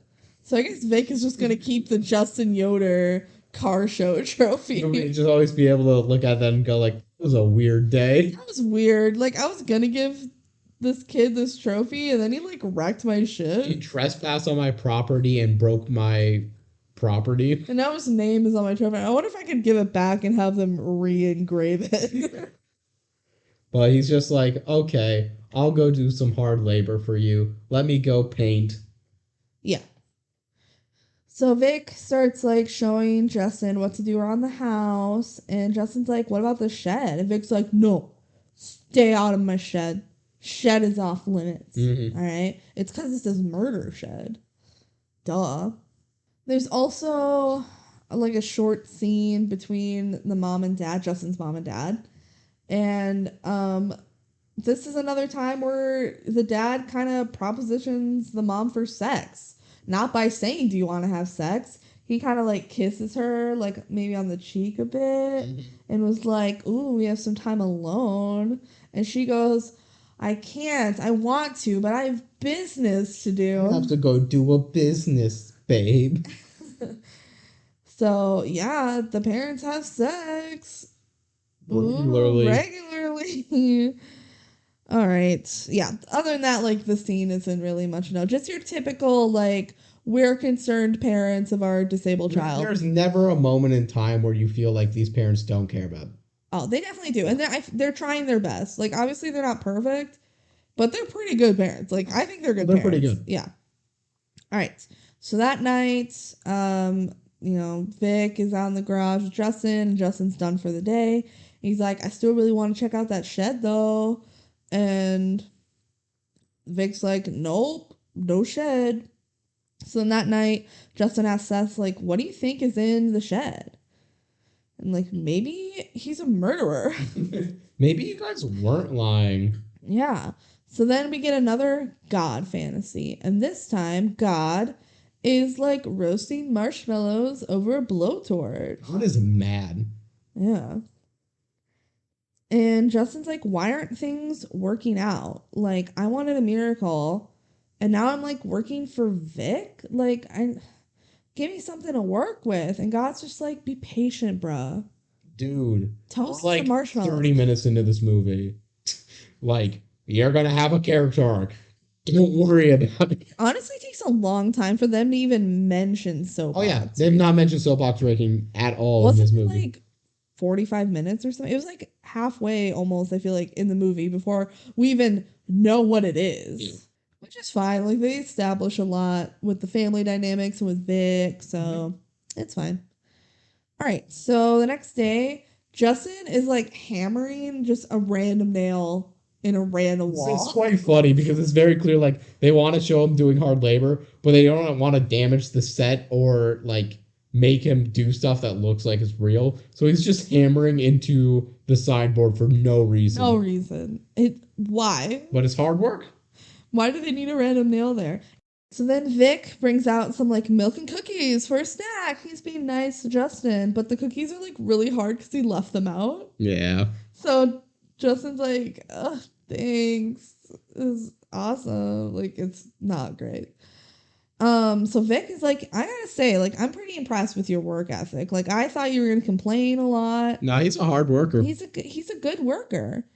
And Justin explains, his medical conditions to Vic, like he has spina bifida and it's a birth defect. Yeah, so they're like body. Okay, so then Vic says he's gonna go like run some errands, and he like trusts Justin to handle things on his own for a bit. Probably shouldn't, but he does. Mm-hmm. Uh-oh. Justin's immediately going to the shed. Don't leave a kid alone with a button that says "Do not press." You know what's gonna happen. He has expressed multiple times he wants to know what's in the shed, and you've told him he can't, and now you've left him alone. And he's like, it didn't take much time at all for him to go, "Yeah, I'm gonna go." I want to go in the shed for sure. Okay, so he sees like in the shed there's a ton of trophies. Man, looks like Vic's pretty good at winning trophies. I sure hope he can lend his secrets. I have to know what these trophies are for. So he goes in, and the trophies are labeled for Rebecca Souter. Vic's last name is Souter, by the way. And it says the trophies are for soapbox racing. And there's also like a pink soapbox car there. Why is it called soapbox? Do you know? I don't know for a fact, but I think I can give you an estimate. Okay.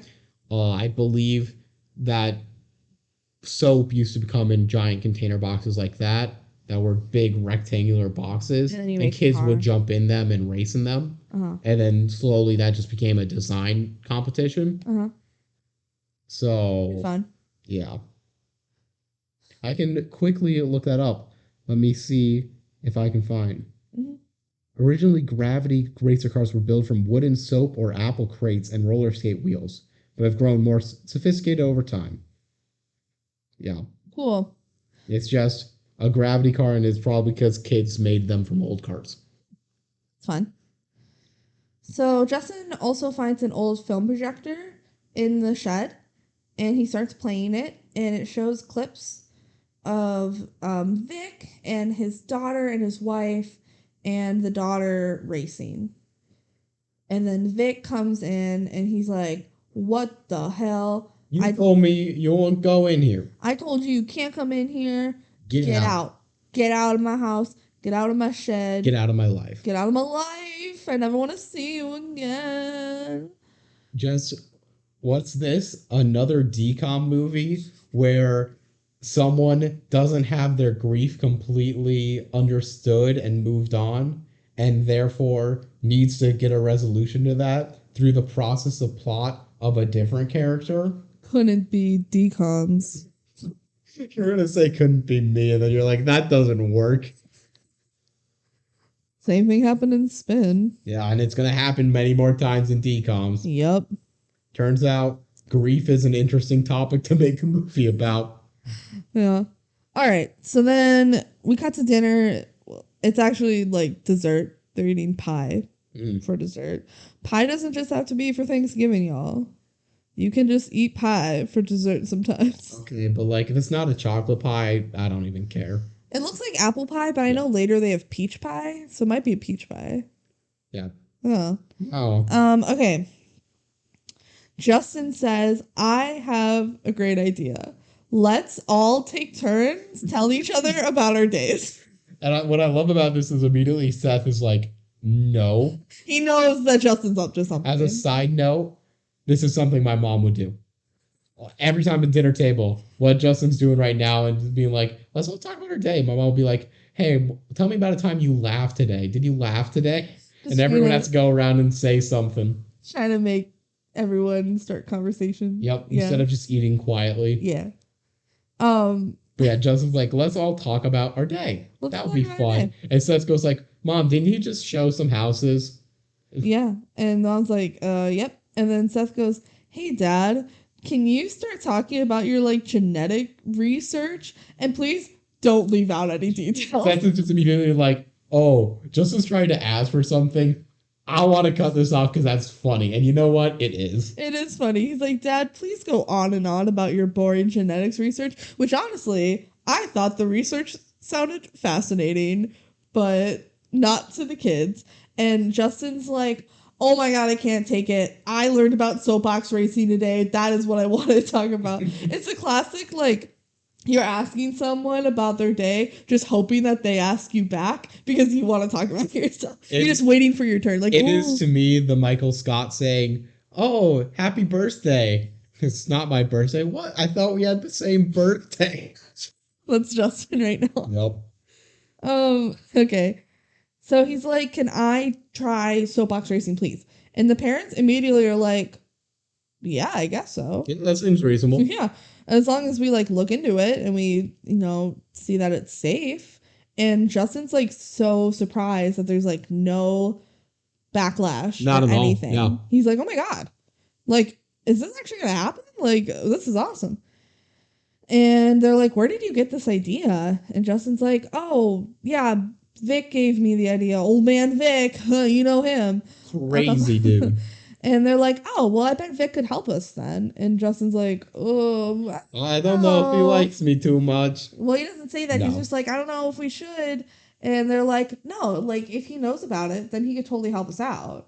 And so Justin's like, fuck. Like, I just pissed him off. And now my parents are going to ask him for help. And he's like, obviously really sensitive about soapbox racing because all those trophies, and I saw like a film projector. And you're not allowed to go in there. You're not allowed to go in there, and he got really mad when I was in there and watching videos of his daughter, who's, I'm assuming she's dead, because where would she be? Yep. If anything, she's gone, and he's really sad about it, and now I have to ask him for help to get a trophy. That's what's going through Justin's mind right now. It's a very detailed thought process, and it's said word for word, just what Kelsey just said. Yeah, I just read the script. Okay, so then the parents are like, all right, guys, do the dishes. And then as the parents are walking away, the mom says that she's in the mood for strawberries. And the dad goes, ooh. And they walk away. This is a code word for sex. I mean, we have to believe it is. Seth goes, like, why would they keep strawberries in the bedroom? And Justin goes, you don't want to know. It's because their lube is strawberry scented. So their code word for let's have sex is strawberries. They literally left the kids with the dishes To go fuck. Yeah. They're going to go bang in the bedroom while their kids do Any the dishes. parents that are listening, let us know if this is something that happens. Oh my God, please don't. Especially if you're our parents, please don't. Oh my God. Because I feel like this is not realistic. But hey, maybe they just reel into each other. They're like, the water is going to mask the sound while we have a quickie real quick. My God. I don't want to talk about it anymore. That's the last innuendo of the movie. So we can be done with it. So that night, Seth is like drinking some like Pepto-Bismol or something. I don't know. It's to help his stomach because his tummy hurts. And Justin's like, why do you get tummy aches all the time? And Seth's like, it's because of pressure. And he's like, baseball pressure? And he's like, I don't know. Maybe. That's kind of the scene. He gets tummy aches because he gets like anxiety. He's got all the sports posters around him because that's all their room is just generic sports posters of who the biggest people are at the time. I saw a Ronaldinho poster. I saw a Randy Moss poster. I think there was an Iverson one.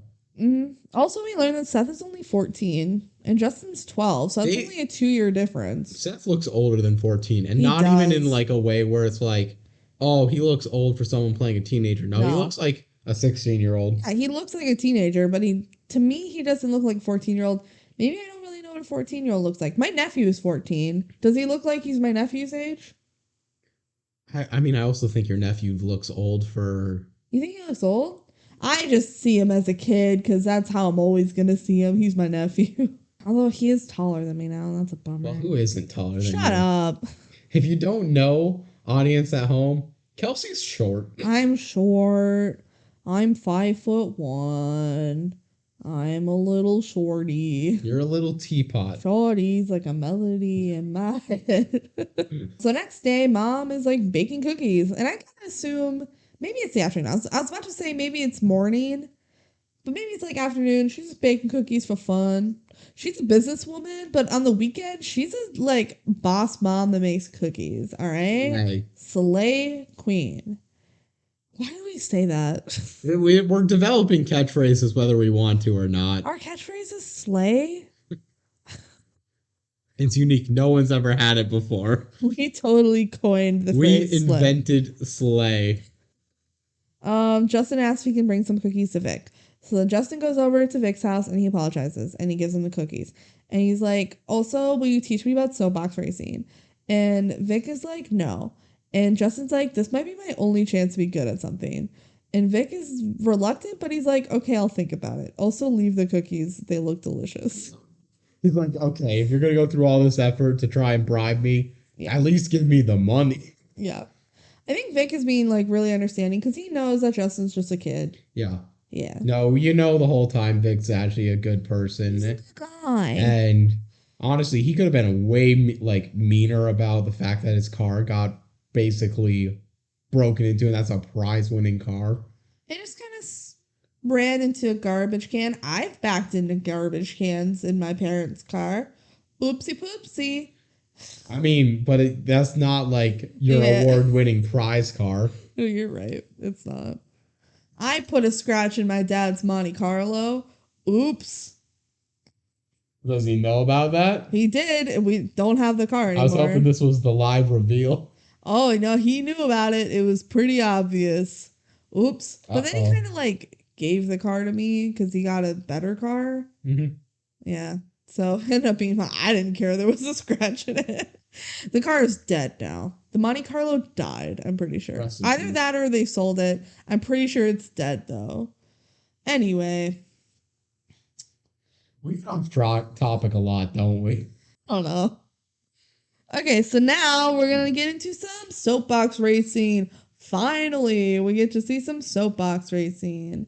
They're like at some local race, and Vic is there, and he's like explaining how it all works. Seth is also there, and he is not impressed. He's like, this is not a sport, it's just gravity. You know, who they gonna have on the poster on my wall? Isaac Newton. Oh, what a burn! Dad, right? That was such a good burn. Dad, right? Dad? Dad, do you love me? Papa? Okay. So Vic starts explaining like it's actually way more complicated than that. Obviously, like steering is important, you know. You want to like minimize the traction you're getting so you can maximize your speed. Yeah. Yeah. You have to go as fast as possible because like tenths of a second matters in these races. Also like how you build your car and the weight distribution matters. Like there's a certain weight limit for the car and the racer. It's like 250 total. Yeah, 250. That's how much you have to wiggle around with like weight distribution because they put weights in the car. Yeah. Yeah. I did Pine Road Derby as a Cub Scout. It's pretty different, but it's actually the same thing. Like, but you're not in the car. I'm not being facetious when I'm saying it's basically the same thing because it's really all about making the car. There's just not someone driving the car. Yeah. But like otherwise, all of the mechanics are the same. All right. So then Justin meets a girl racer. Her name is Teresa. And he asks for some advice. You would expect this character to be like a main character, but she barely is. She's barely in it. She's like, I'm not allowed to speak to the other racers. And he's like, well, I'm not a racer. And she's like, oh, guess not. Guess I can talk to you then. And he's like, I'm going to be a racer, though. You have any advice? And she's like, don't get matched up against me. Shit. Slay. Stop. She's a girl boss. She came here to win, okay? Also, Seth is like, oh my god, what a bunch of losers, right, Dad? Dad? Dad? But the dad is like really actually excited about it. Yeah. He's like into it. Yeah. And Justin asks Vic for more help. But Vic's like, no, I can't do this again. Like, I started you out. That's what you asked for, is to start you out. And Justin is like, is this about your daughter? And Vic's like, shut the fuck up. Don't talk about her. I don't want to talk about it.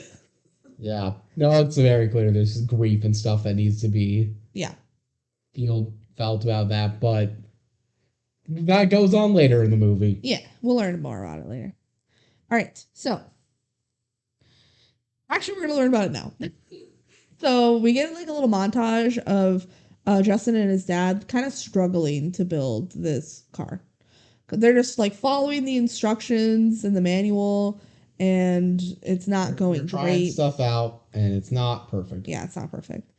And in the middle of this, we see Vic watching his old films, and he's crying. Mm-hmm. We see his wife and his daughter, and he's really saved his family films on like an old 1940s film camera. He did, yeah. It's kind of a weird stylistic choice, but I get it for the aesthetic. It's very aesthetically pleasing, yeah. It's like, if I'm going to go mourn my dead wife and daughter, I'm going to do it with style.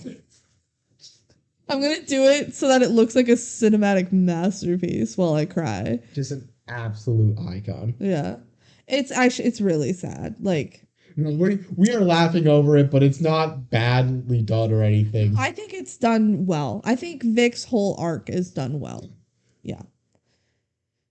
It's what I said before. I think the emotional beats in this movie are the best parts of the movie. Mm-hmm. All right. So back to Justin and his dad. Vic kind of comes by and he's like, oh, hey, I came to return your cookie tin. I'm definitely not here for any other reason. And they're like, oh my god, Vic, do you want to help us? And he's like, no. No way I possibly could. No, I couldn't possibly. But then he starts kind of watching a little bit and he's like, no, you're doing it wrong.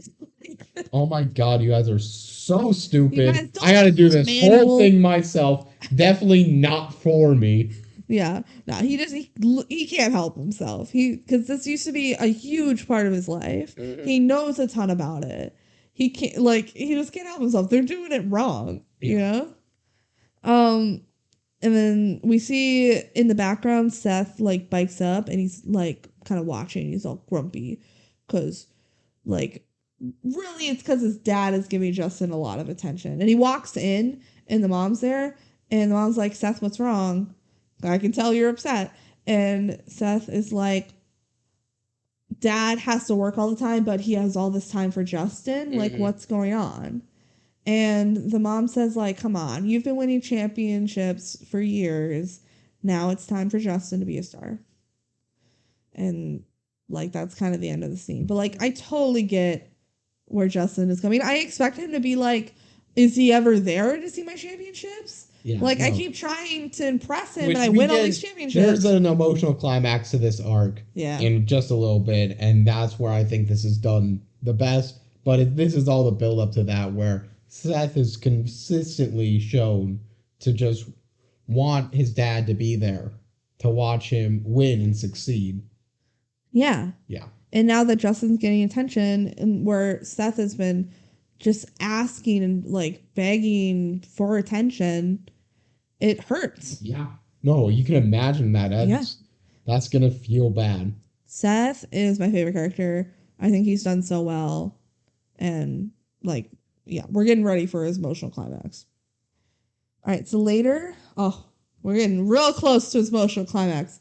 Seth goes up to his dad, and dad's like, you want to help me with the car? And Seth's like, no. Dad, tonight is my very important baseball game. It's two undefeated teams Yep. going against each other, and I'm pitching. And he's pitching. So this really matters. It really matters to Seth a lot. But the dad's like not really listening. And he's like, Dad, I really want you to come. It's like a huge game.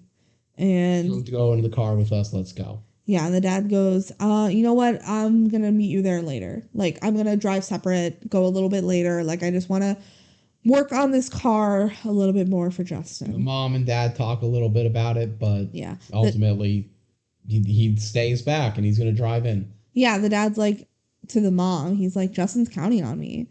And mom's like, so is Seth.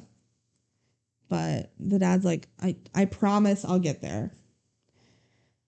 So then it's like, warming up for the game. You should know that Justin's here at the game as well. Yep, Justin. So Seth like lied earlier. Well, he just like didn't keep his promise. So like, I don't want Justin there anymore. Overruled. Yeah, or overruled. Justin's allowed to come to the game. So Dad's about to leave for the game, and he gets in the car, and he gets like the parking brake, and then he realizes how to solve Justin's problem of not being able to hit the brakes in his car, because obviously he's paralyzed. He can't use a foot brake. Mm-hmm. So he needs a hand brake, like a car, like a parking brake, but not a parking brake. Yeah. So then we see the game more, and the dad never showed up to the game. No. The closest he got is he got into the car, and then realized it's so disappointing because he just like realized how to fix the problem and got too excited and started working on it immediately, where he should have shelved it until after the game. He would have stayed in the same time, but he got so excited to work on it. Yeah. This has kind of turned into a little bit of a past project for himself. He goes and gets Vic, and Vic's like, yep, this will work. Yep.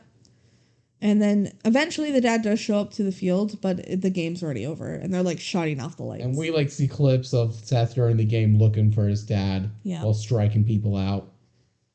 Yep. So then the dad makes it home. Dad makes it home, and the mom is really disappointed. And she's like, you really let him down. Also, like, by the way, he pitched a no-hitter.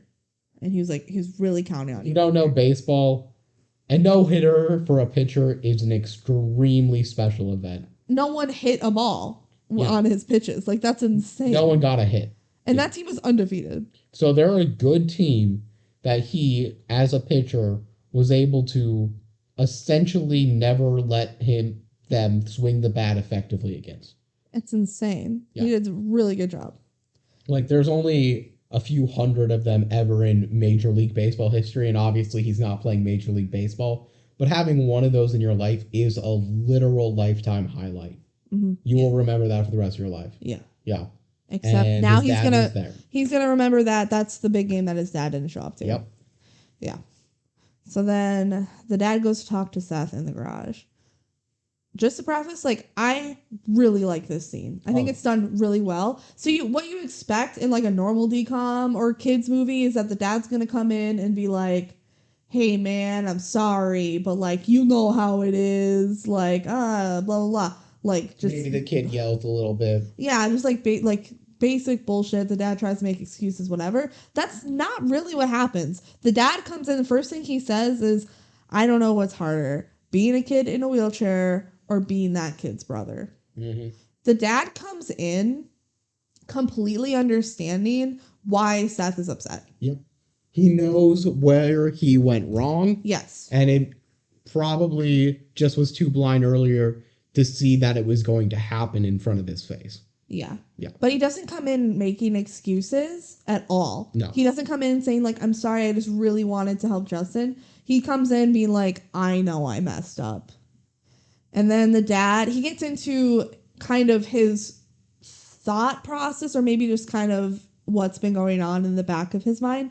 The dad explains that, you know, when he got married, he always dreamed that his family would like love the same things that he did when he was a kid, that they can like do all these great things together.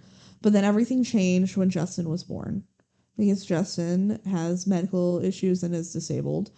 So it's all new territory that the dad like doesn't know. Yeah, he wasn't prepared for it. And he's like, when it came to sports, which is something that's like hugely important to the dad, when it came to sports, something inside him said that if he couldn't cheer for both sons, then he shouldn't cheer for either of them. Or basically, he shouldn't cheer for one. Yeah.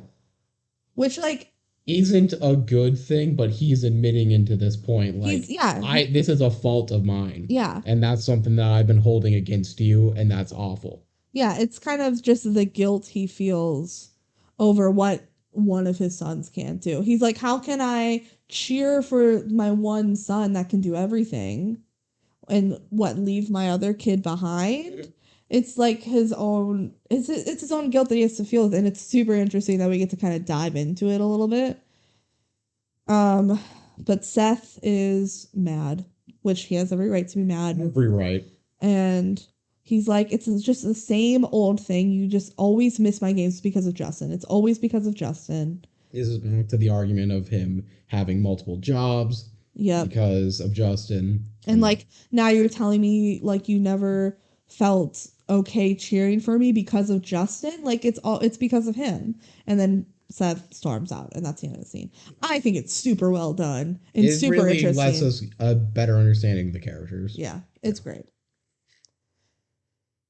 All right, so now it's a new day, and they're practicing racing for the first time. Justin is. And he's like going down the hill, and the steering is off. They're like, steer better. And he's like, I'm trying to steer. He's trying so hard to steer. And he crashes into a mailbox, and then he crashes into a tree. So like pretty rough hit. It's just not a good time. Not a good hit. And his face gets a little bit scratched up. And he's just clearly injured, and Dad goes rescues him from the car. Yeah, and Vic takes a look at the car, and he's like, the steering is off, like the wires are crossed. So when you go right, you're actually turning left turning right. So just like, of course he couldn't steer. Like the steering was wrong. Mm-hmm. Justin, immediately accuses Seth of messing with his car. Yeah. He's like, this was definitely Don't forget, Seth. Justin's been here like in the background this whole time. Seth has been feeling these issues. It's not evident. So Justin goes to confront Seth, and Seth's friends are there too. I think it's important to note. It's important to note that his friends were there. Yeah. Justin goes up to Seth, and he's like, you did this. You messed with my car and made me wreck, and it's because you're jealous that Dad built the car with me. Mm-hmm. And Seth's like, what are you talking about? Like, of course I didn't touch your car. And Justin's like, it's just because you're afraid I'm going to win. Like, I'm going to win a trophy. And Seth's like, you couldn't win even if you wanted to win. And Justin says who? And Seth's like, says everyone. And Seth says that, like, mom and dad are just doing this because they feel sorry for you. Oof. Yeah. And Justin says, oh, yeah? Well, at least I'm not crazy. And Seth's like, I'm not crazy. And Justin's like, yeah, you are crazy. You see a shrink. You're like cuckoo in the head.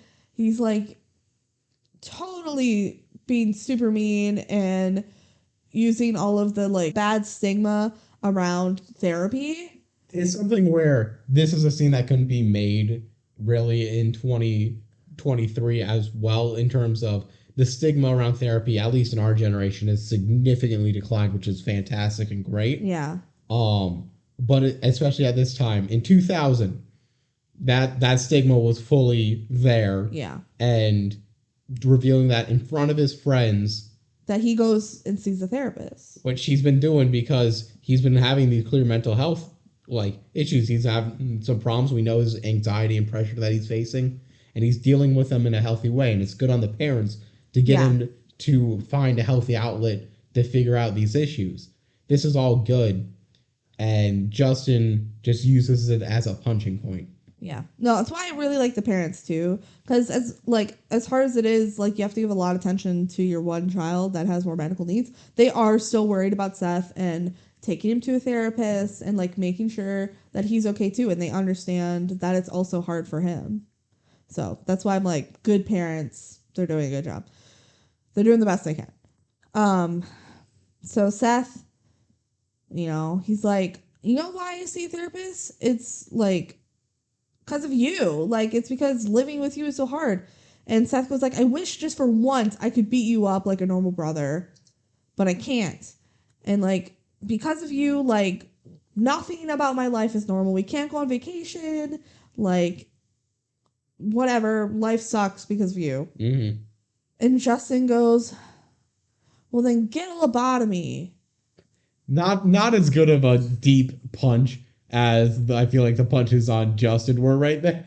Yeah. He's not able to keep up on this heavyweight fight. And Seth goes, I wish you were dead. And then he storms out. So big fight. Huge. Big, like, cutting deep fight with each other. It was That only gets resolved with just like generic time. Yep. So. And then I believe it like fades into the next scene and Justin goes, man, he's never going to talk to me again. And I feel kind of bad because he didn't mess it up. My dad did. Yeah. No, you find out in the voiceover, like, yeah, it was my dad that fucked up, but so I feel a little bad about that, but I guess I'm going to try racing again. They just move on because they have to move on. Yeah. But there's like a little scene before that where Justin tries to talk to God again, but God isn't there.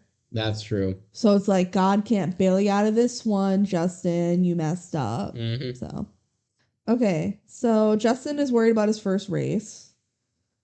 And they're not his first race. Yeah. Like, right? From this point on, it's basically just him racing. Yeah. There's one other, like, important time that he's not racing. That's it. Yeah. So when they're going down the hill, I wrote down classic Frankie Muniz face because he has this, like, face on, you know? If you're picturing Frankie Muniz in your head, it's either him going, oh, or him going, and this is that face. Yeah. So then they do the race, and Justin didn't win, but he did finish, which is awesome. He's like, I did it. I finished the race. All so happy. Yeah. And he lost by like a second, which is a lot. Which is a lot for soapbox racing. Like, he very clearly did not win, but they're just so excited that he like did it at all. Yeah. You know, it's his first race. Like, he didn't crash. He made it down the hill. He did a good job. No trophy for participating, though. No. That's only invented by our parents. Everyone in our generation gets a participation trophy for everything. Yeah. Yeah. So now they have a little montage of him racing, and you see that he's slowly starting to get better and better with each race. Oh, yeah, wow. With practice and time, he can get better at it. His abilities and skills. Yeah. We also see during the montage that Seth reads a book during the races. Because he's like, I don't care. I don't care about my dumb brother and his racing. And also, at the end of the montage, Justin wins a race finally. He did it. He won a race. He can compete. All right, so then they're prepping for like the last race of the season. And Justin's like, I'm getting better, but I still don't have a trophy. And apparently, if they win today, they qualify For nationals. For nationals, yeah, which is impressive considering this is his first year. He's a rookie. He's a rookie. He was not winning in the beginning. I mean, obviously Vic's pretty good, so he's given them a good car. Yeah, but he's still doing good enough. Yeah.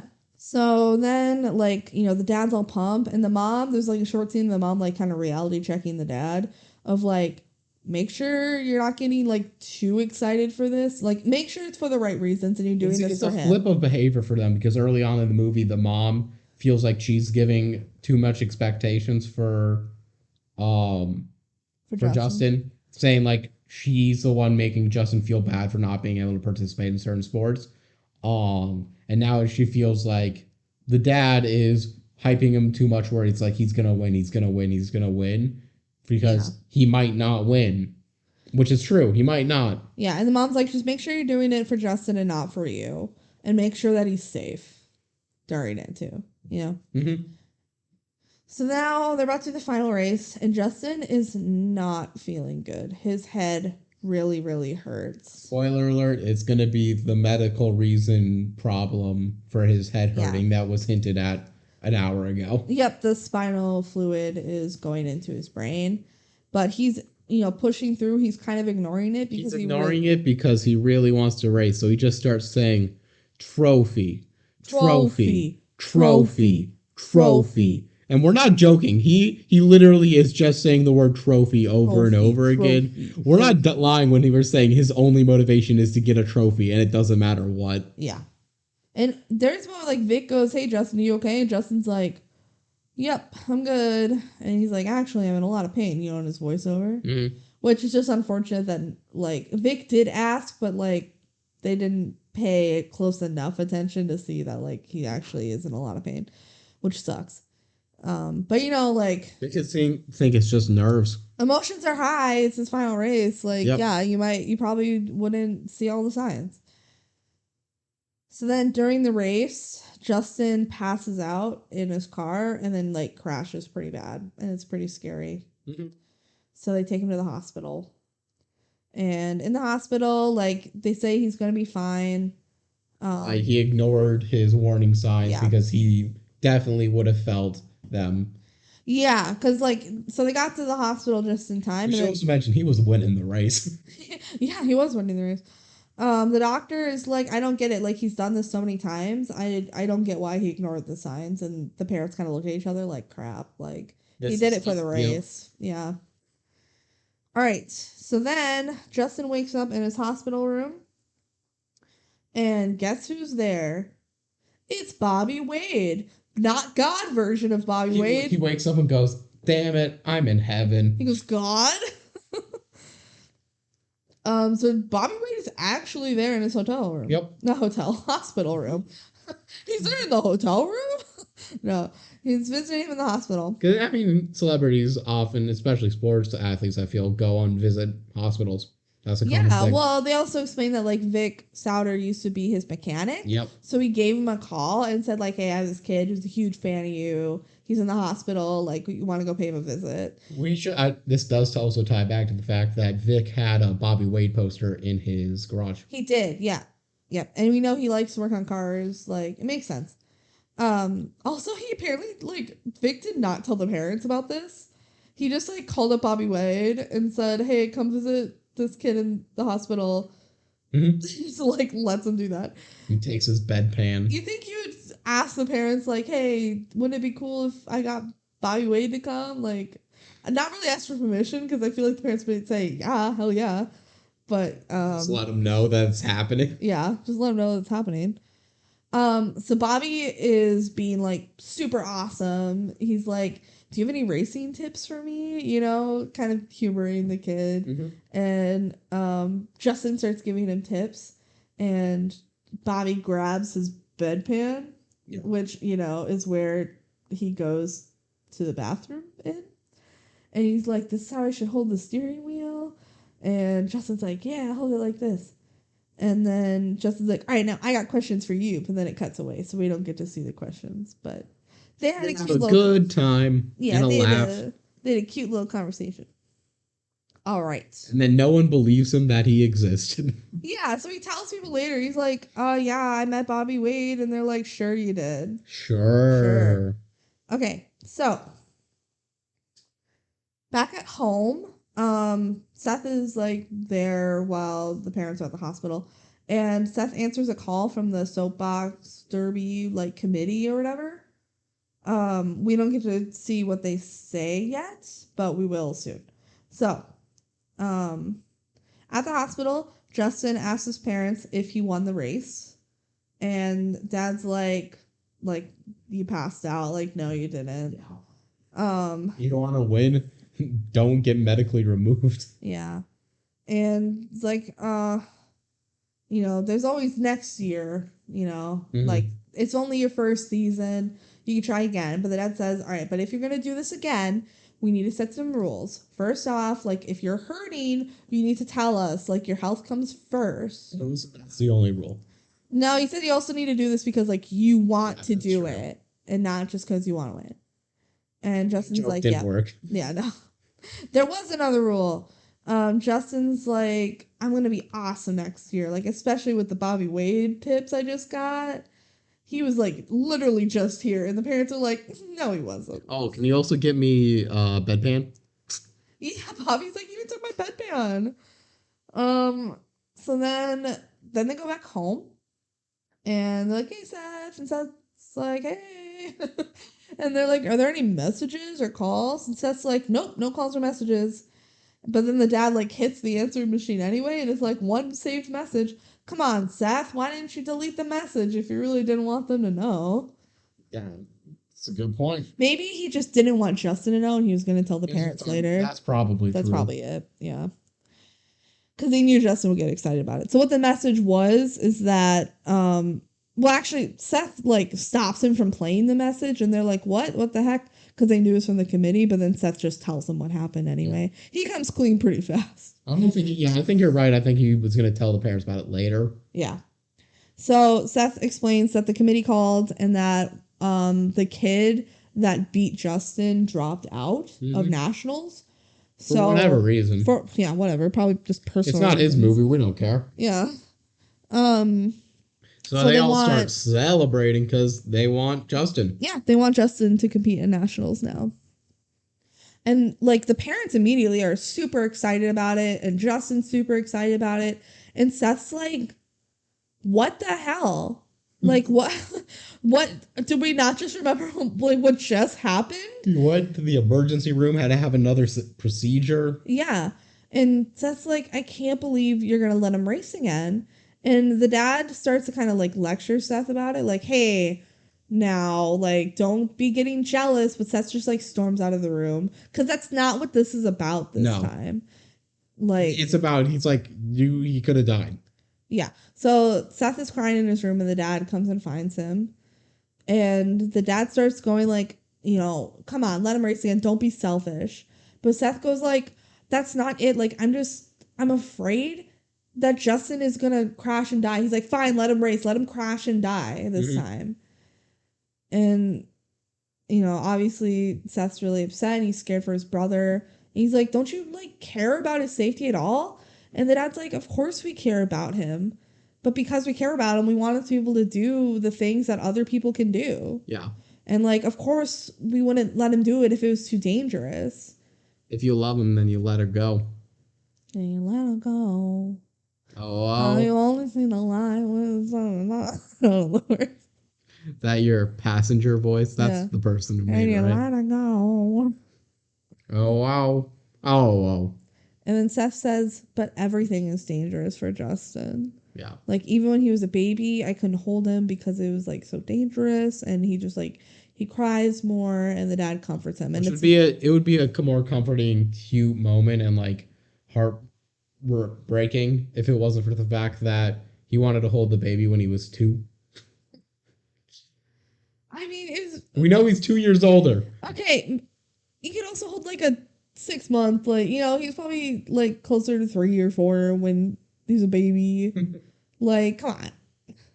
I just think there's still a level of I know hesitancy Seth there. should be like 16. He Yeah, shouldn't be it 14. feels like he is the whole movie, but he's not. He's apparently 14. Whatever. But that like comforts him, and that's the end of the scene. I think again, just like super well done. Seth is my favorite. I love diving into his character and his motivations. Like He's interesting. he's really interesting. And that's what you want in a decom. Normally, the things that stop a decom from being good is not being interesting. So having an interesting character bumps this movie up. Yeah. All right, so now it's a new night, and they're packing up to leave, like for nationals. And Vic rolls up in his fancy car. And earlier they mentioned, Justin's like, if it's so fancy, why don't you drive it? And Vic's like, wow, there's like potholes and stuff. I don't want it to get damaged. But now he's like taking it out for the ride. This is Vic finally letting go, letting stuff be in danger again. So Justin and Vic are riding together to nationals in the fancy car. And here we get like Vic really opens up to Justin. Vic starts to tell Justin about what happened to his daughter. So she used to do soapbox racing, and then she died in a swimming accident a week before nationals. Mm-hmm. And then he explained that his wife died a year later, and he suspects it's because she was so heartbroken over their daughter that she died. And he explains that, he pretty much just gave up on everything. He wanted to die too, but he couldn't. Like, he was too stubborn to die, basically. And he just let all of his passions go, and he became a grumpy old man. But then Justin came crashing into his life, and he inspired him to keep going. It's not like, hey, well, you've been focusing on the family the whole time. I've been having my whole character arc too. Yeah, and it's really awesome. Like, he's like... He is getting through stuff. Yeah, he's like, you opened me back up. Back to my passion and what I care about.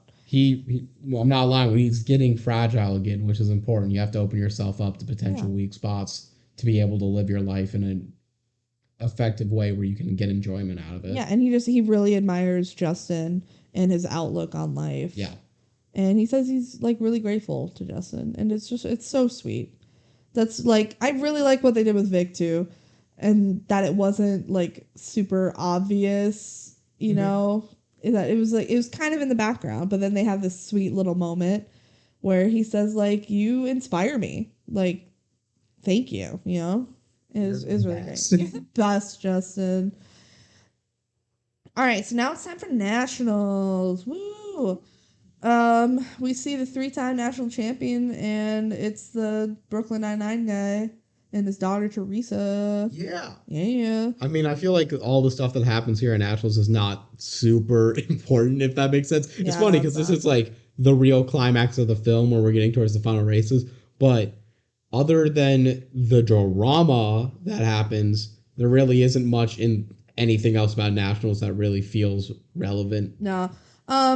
They did like either build a new car or redesigned his car. It's purple now. Love that. I love purple. And the car is called Just in Time. Haha, because his name's Justin. His name's Justin. And also they're wearing these like teal shirts that have nothing on the front and writing on the back. Like, it looks dumb that there's nothing on the front of the shirt, because it's like, let's all wear our plain teal t-shirts. Just kidding. There's stuff on the back. I don't know. Okay, so like they do the trial run and the family cheers them on, and Seth is also there and he's like fully cheering him on, like he's fully into it now, which is great. And then once they're done with the trial run, evil Brooklyn Nine-Nine man and his daughter like check out the car, which Vic said earlier, it's a no-no to like big social faux pas. Yeah. Like, don't do it. Don't look at other people's cars. What the heck? But he does it anyway. But Mr. Scully goes, you know what? I didn't pay $20,000 in wind tunnel testing for us to lose. Yeah. Doesn't he say lose to a cripple? Or am I misremembering that? I don't know. It was bad. It was bad. He's doing bad things. He's evil. He's evil. All right, so that night, the whole fam and Vic sneak onto the track, and they like roll ping pong balls down the track to see like where the dips and shit are. I don't know how that helps that much because I feel like they're all bouncing. It's to see where Justin should like steer towards to go faster. Yeah. Basically. No, I get the concept on it, but I feel like the bouncing's worse than if you did like some golf balls and they're just rolling. You're right, they are bouncing too much because they're ping pong balls. No. Yeah. Cool. So then on the TV next morning, Bobby Wade is on the TV and they still don't believe that he visited Justin in the hospital. But then he pulls out the bedpan. Apparently he's going to be driving with, but yeah, okay. It's literally in his car. And he's like, Justin Yoder like gave me some awesome tips. And he has his own big race today too. So now the family finally believes him. And they're like kind of in shock. Yeah, Seth's like chokes up some cereal. Yeah. Which Kelsey regrettably informs me is not considered a goop moment. It's not good. Neither a goop moment is when he's recording the races later on and gets whipped cream sprayed on him because you don't see his body covered in whipped cream. You don't see the whipped cream. It's unfortunate. This movie had multiple almost goops, but only one confirmable goop. Yeah. So then one of the like council members shows up at the door and he's like, "Hey guys, you're cheating." In the rules, it says that only foot brakes are allowed in the cars, and you guys have a handbrake. And they're like, what? Yeah. The handbrake I designed when I was ignoring my son's perfect no-hitter baseball game is now going to be the cause of our struggle and make us not be able to compete? Oh, the dramatic irony. They're like, our son's literally disabled and can't use a foot brake. And they're like, sorry, rules are rules. Sucks to suck. Try not having a disability next time. It was evil guy that pointed out the handbrake. Oh my god, because he's evil. So he says that the committees are gonna like vote on if he can race or not. But we're also told that they're probably gonna be canceled. Yeah, it's not looking good. So they're getting ready to go talk to the committee, and Seth has a tummy ache because he's nervous. And Justin, like, not walks. He wheels by Seth, and he's like, "Are you happy now?" Like, brothers just need to learn to love each other. He's being, like, really unfair to Seth right now. Justin's like, "Are you happy now?" I feel like when they get emotionally, like, stunted for whatever reason, they take it out on each other, and it's just sad. They do. It's sad. He goes, "All I wanted was for once to know what it was like to be you." And then Justin goes off, and Seth looks like perplexed. It's really unfair to Seth because he's upset about it, and they're not giving him a chance. I know in the past he's been mad at Justin, but he's really turned around, okay? He loves his brother. Okay, moving on. I love Seth. He's my favorite character. Okay, so now they're at the committee, and they're like, "It's about the principle. If we let this rule slide, we're opening ourselves up for any number of changes. If we allow gay marriage to happen, you'll be able to marry your dog." What the heck? But do we really want people marrying their dogs? That's basically what the argument is. That is what the argument is. And the mom's like, you should open yourself up for change so that, like, other disabled kids can race. Like, if you let this disabled kid race, then it's just going to open up the world of possibility for more kids to compete. Not like disabled kids, and they say we hate disabled kids. We hate disabled kids. They just start chanting it. They literally start to vote to not let them race. They're literally all about to vote no. Yeah, but then Seth comes in and he goes, whoa, whoa, whoa. Hold on a minute. You said education is all that matters in soapbox derbies, right? It's in the brochure. But that's, first off, why? Because educate the kids about soap and wood and racing. And then he uses that into a really weird tangent. He's like, well, I use my education to learn about media. So I called all of the local news I feel like he needed to workshop this speech a little better. Yeah, he didn't have a lot of time to practice, and he's 14, so his speeches are going to be dumb. Honestly, pretty realistic. He thought he's like, this is my moment. I'm going to say the perfect thing. And then he comes in and he sounds pretty dumb, honestly.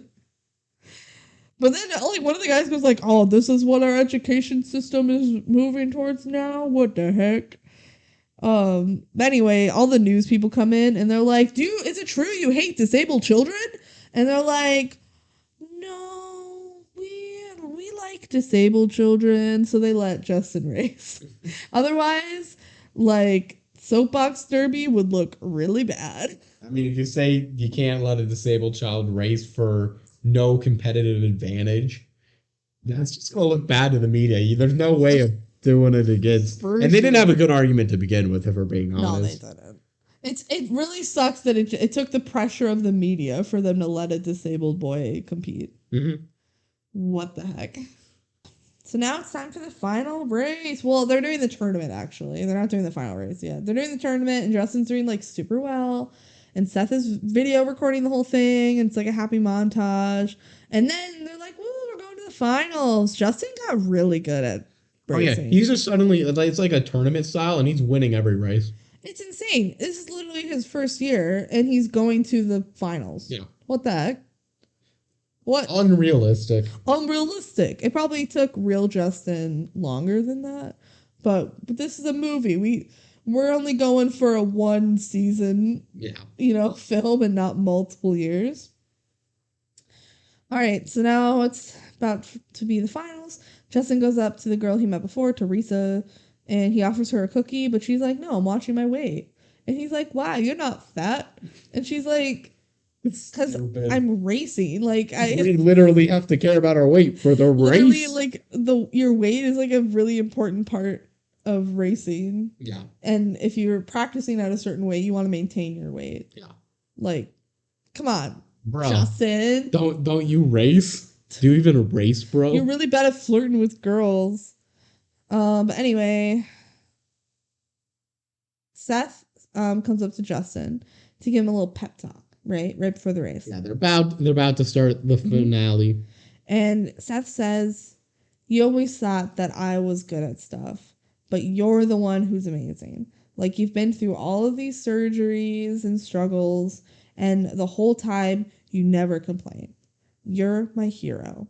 And it's so cute. Mm-hmm. Like, oh my gosh, it really just like pumps Justin up. I mean, it also makes Justin feel like, doesn't even matter if I lose. Yeah, no, which is awesome. It's like some character growth for Justin right at the end. At the end, he's like, more to life than trophy. More to life than trophy? Approval from my brother, who I look up to? Is that the real trophy? The real trophy was the brothers we made along the way. He's like, I don't need a trophy anymore. But then he, like, hears Teresa's voice in his hair that's like, you're a loser. And he's like, you know what, though? It will be real nice to, like, beat Teresa, I guess. So then he wins the race. Woo! And everyone is like so excited, except for Mr. Scully, evil man. Mm-hmm. He is like very upset. But then when they do the trophy presentation, he's kind of fine with it. Yeah, but he's like so upset that this disabled boy won the race because he beat his daughter. I mean, okay, if your daughter was racing, you would be sad if she lost. I don't think I'd be that sad. I mean, it's more like aw. Well, he was a little too into it. No, you're right.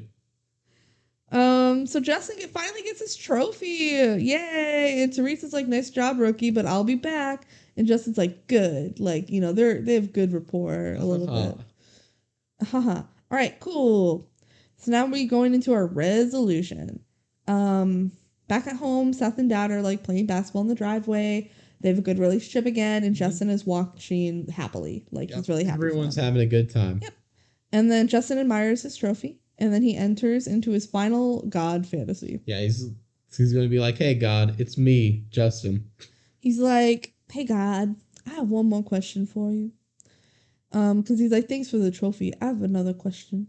When people get to heaven, are they like perfect? And God's like, do you want to see?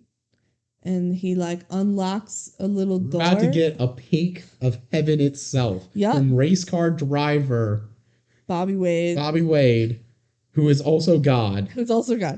He unlocks heaven, and you see the heavens. It's like a bunch of clouds, and all of the angels are in wheelchairs. They have wings. I think a couple of them are not in wheelchairs, but like the majority of them are in Yeah, wheelchairs. they're like pretty much all in wheelchairs with wings, just kind of flying around in their wheelchairs. And he goes, perfect. Perfect, yeah. And that's the movie. That's how they decided to end the movie, with him envisioning wheelchairs. heaven, and it's everyone in wheelchairs. Cool. Well, they're still like flying. Yeah. I don't know, they just want to like be comfy and sit down while they fly around. They're not using the wheelchairs as wheelchairs. No. They're flying around with their wings. Like, I don't know enough to be like, that's insensitive or that's like a cool I thing. have no idea. I just think it's weird. It's weird. It's a weird choice. The writers were like, how should we end this? They could have ended the movie just with them playing basketball, him looking at the trophy and being They don't like, even need well, that. that's my story. They don't even They need could have that. freeze framed the win. Yeah, they could have freeze framed the win and everyone is happy. Like they literally could have done that. Instead they're like, wheelchair heaven. I don't know. Okay. So then in the credits they have some like video footage / pictures of the real Justin. Mm-hmm. And you know, some facts. It says, because of Justin, the National Service Clubs have pledged to help disabled and economically disadvantaged children compete in soapbox derby events. And that they talk about how the break allows children with disabilities to compete, and it's the Justin break.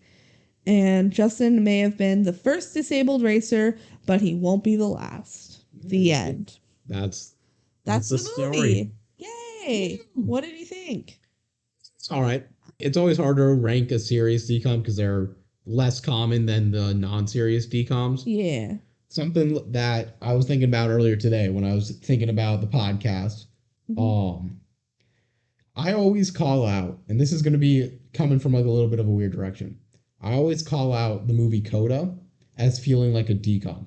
Coda, if you don't know, won the Best Picture Oscar last year in 2021. 2022.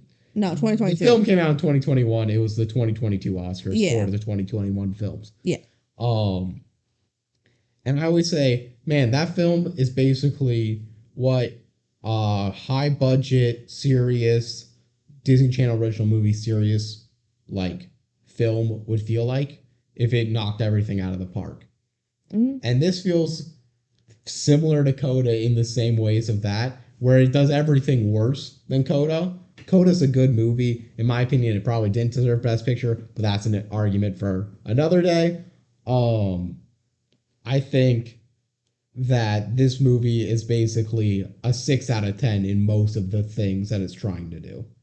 Yeah. Like, some stuff is higher, some stuff is lower, and it's got some problems all around it, but ultimately, at the end of the day, it's doing more good than harm, and I think it has a lot going for it emotionally and investment-wise. The identification of Seth and the dad's roles with each other is really interesting, and it tackles an avenue of grief and loss in terms of their own social relationship with each other due to Justin. That's interesting. And I like seeing tackled. I think with this movie is like watching it again, I enjoyed watching it. But when it comes to like, you know, longevity of it and whatever, it's like not as memorable. No. It doesn't. It's not going to stick out. It doesn't stick out, but it is, for what it is, it's done pretty well. If you like hear us talking about the movies 2 years from now, we might be like, Miracle on Lane 2. That wasn't that good. It wasn't that good, but it wasn't bad.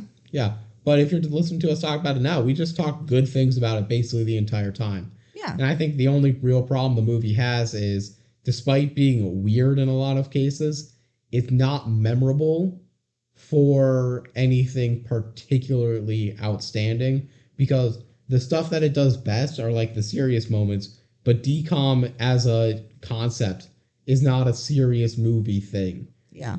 If you want a serious movie, there's a lot of other movies that do serious movies really well. So even a good serious DCOM has way harder competition than a good cringy teen movie, which is what most other DCOMs are fighting against.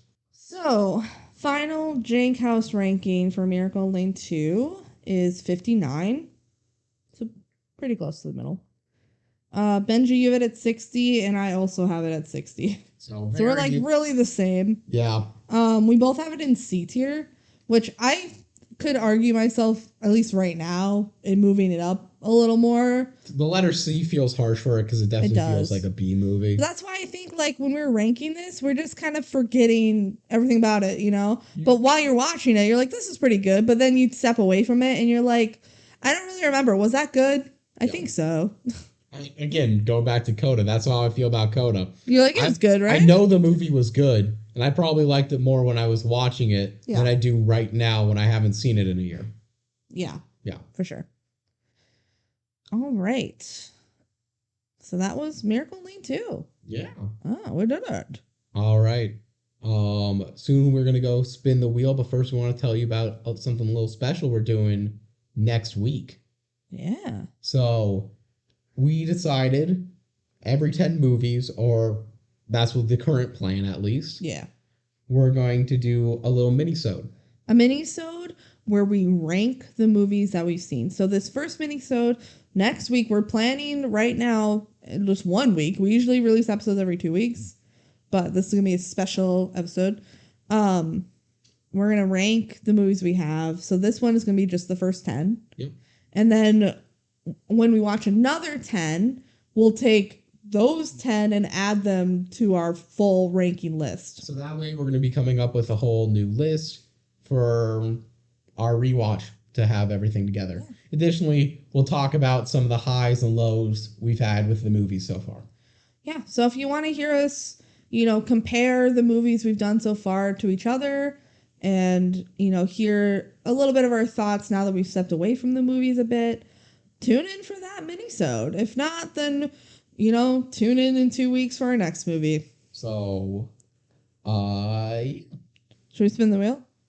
I think it's time to spin that wheel. Well, first we have to make predictions. Yeah, what movie do you think it's going to be? You know what I think it's going to be? What? I think it's going to be The Other Me. My fave? I think it's going to be The Other Me. My favorite? I've been feeling it. I'm going to say motocross. Okay. Let's go more racing. That's a race. Yeah. All right, let's spin the wheel. It's The Poof Point. The Poof Point. The Poof Point. That's an old one. Okay. I'm cool with The Poof Point. I'm not going to say it's great or that it's bad or give too much more than that, but you know what? I'm going to be okay with watching The Poof Point. It was fine. I'll give my opinion about it. It was fine. All right, so see us in 2 weeks for Poof Point. Or 1 week for our ranking mini-sode. All right, take care. We have to plug our social media. If you want to see more of us, we have a TikTok. That's where we're most active. We also have a Twitter, but we don't really use the Twitter. We're on TikTok. That's the DCOM duo. If you search us, you'll find us. There's underscores, but whatever. You can also email us at thedcomduo@gmail.com. We'd love to hear your thoughts. Other than that, like, you can comment if you want. We're on YouTube. You can comment on Spotify, I think. We're on Anchor if you want to reach out there. Where we live, you can just take messages to our door. We would love that for sure. Yeah. Yeah. So thanks everybody for listening. Yeah. If you made it this far. Thanks. Bye-bye. See y'all next time. See ya. Goodbye. Scenes from our next episode. Where did the fish go? Where did the fish go? Where did the fish go? Our parents are acting like teenagers. Like, yo, that's totally flamboyant. Where did the fish go? It's not even that big of a line. It's a big line to us. Where did the fish go? Cut.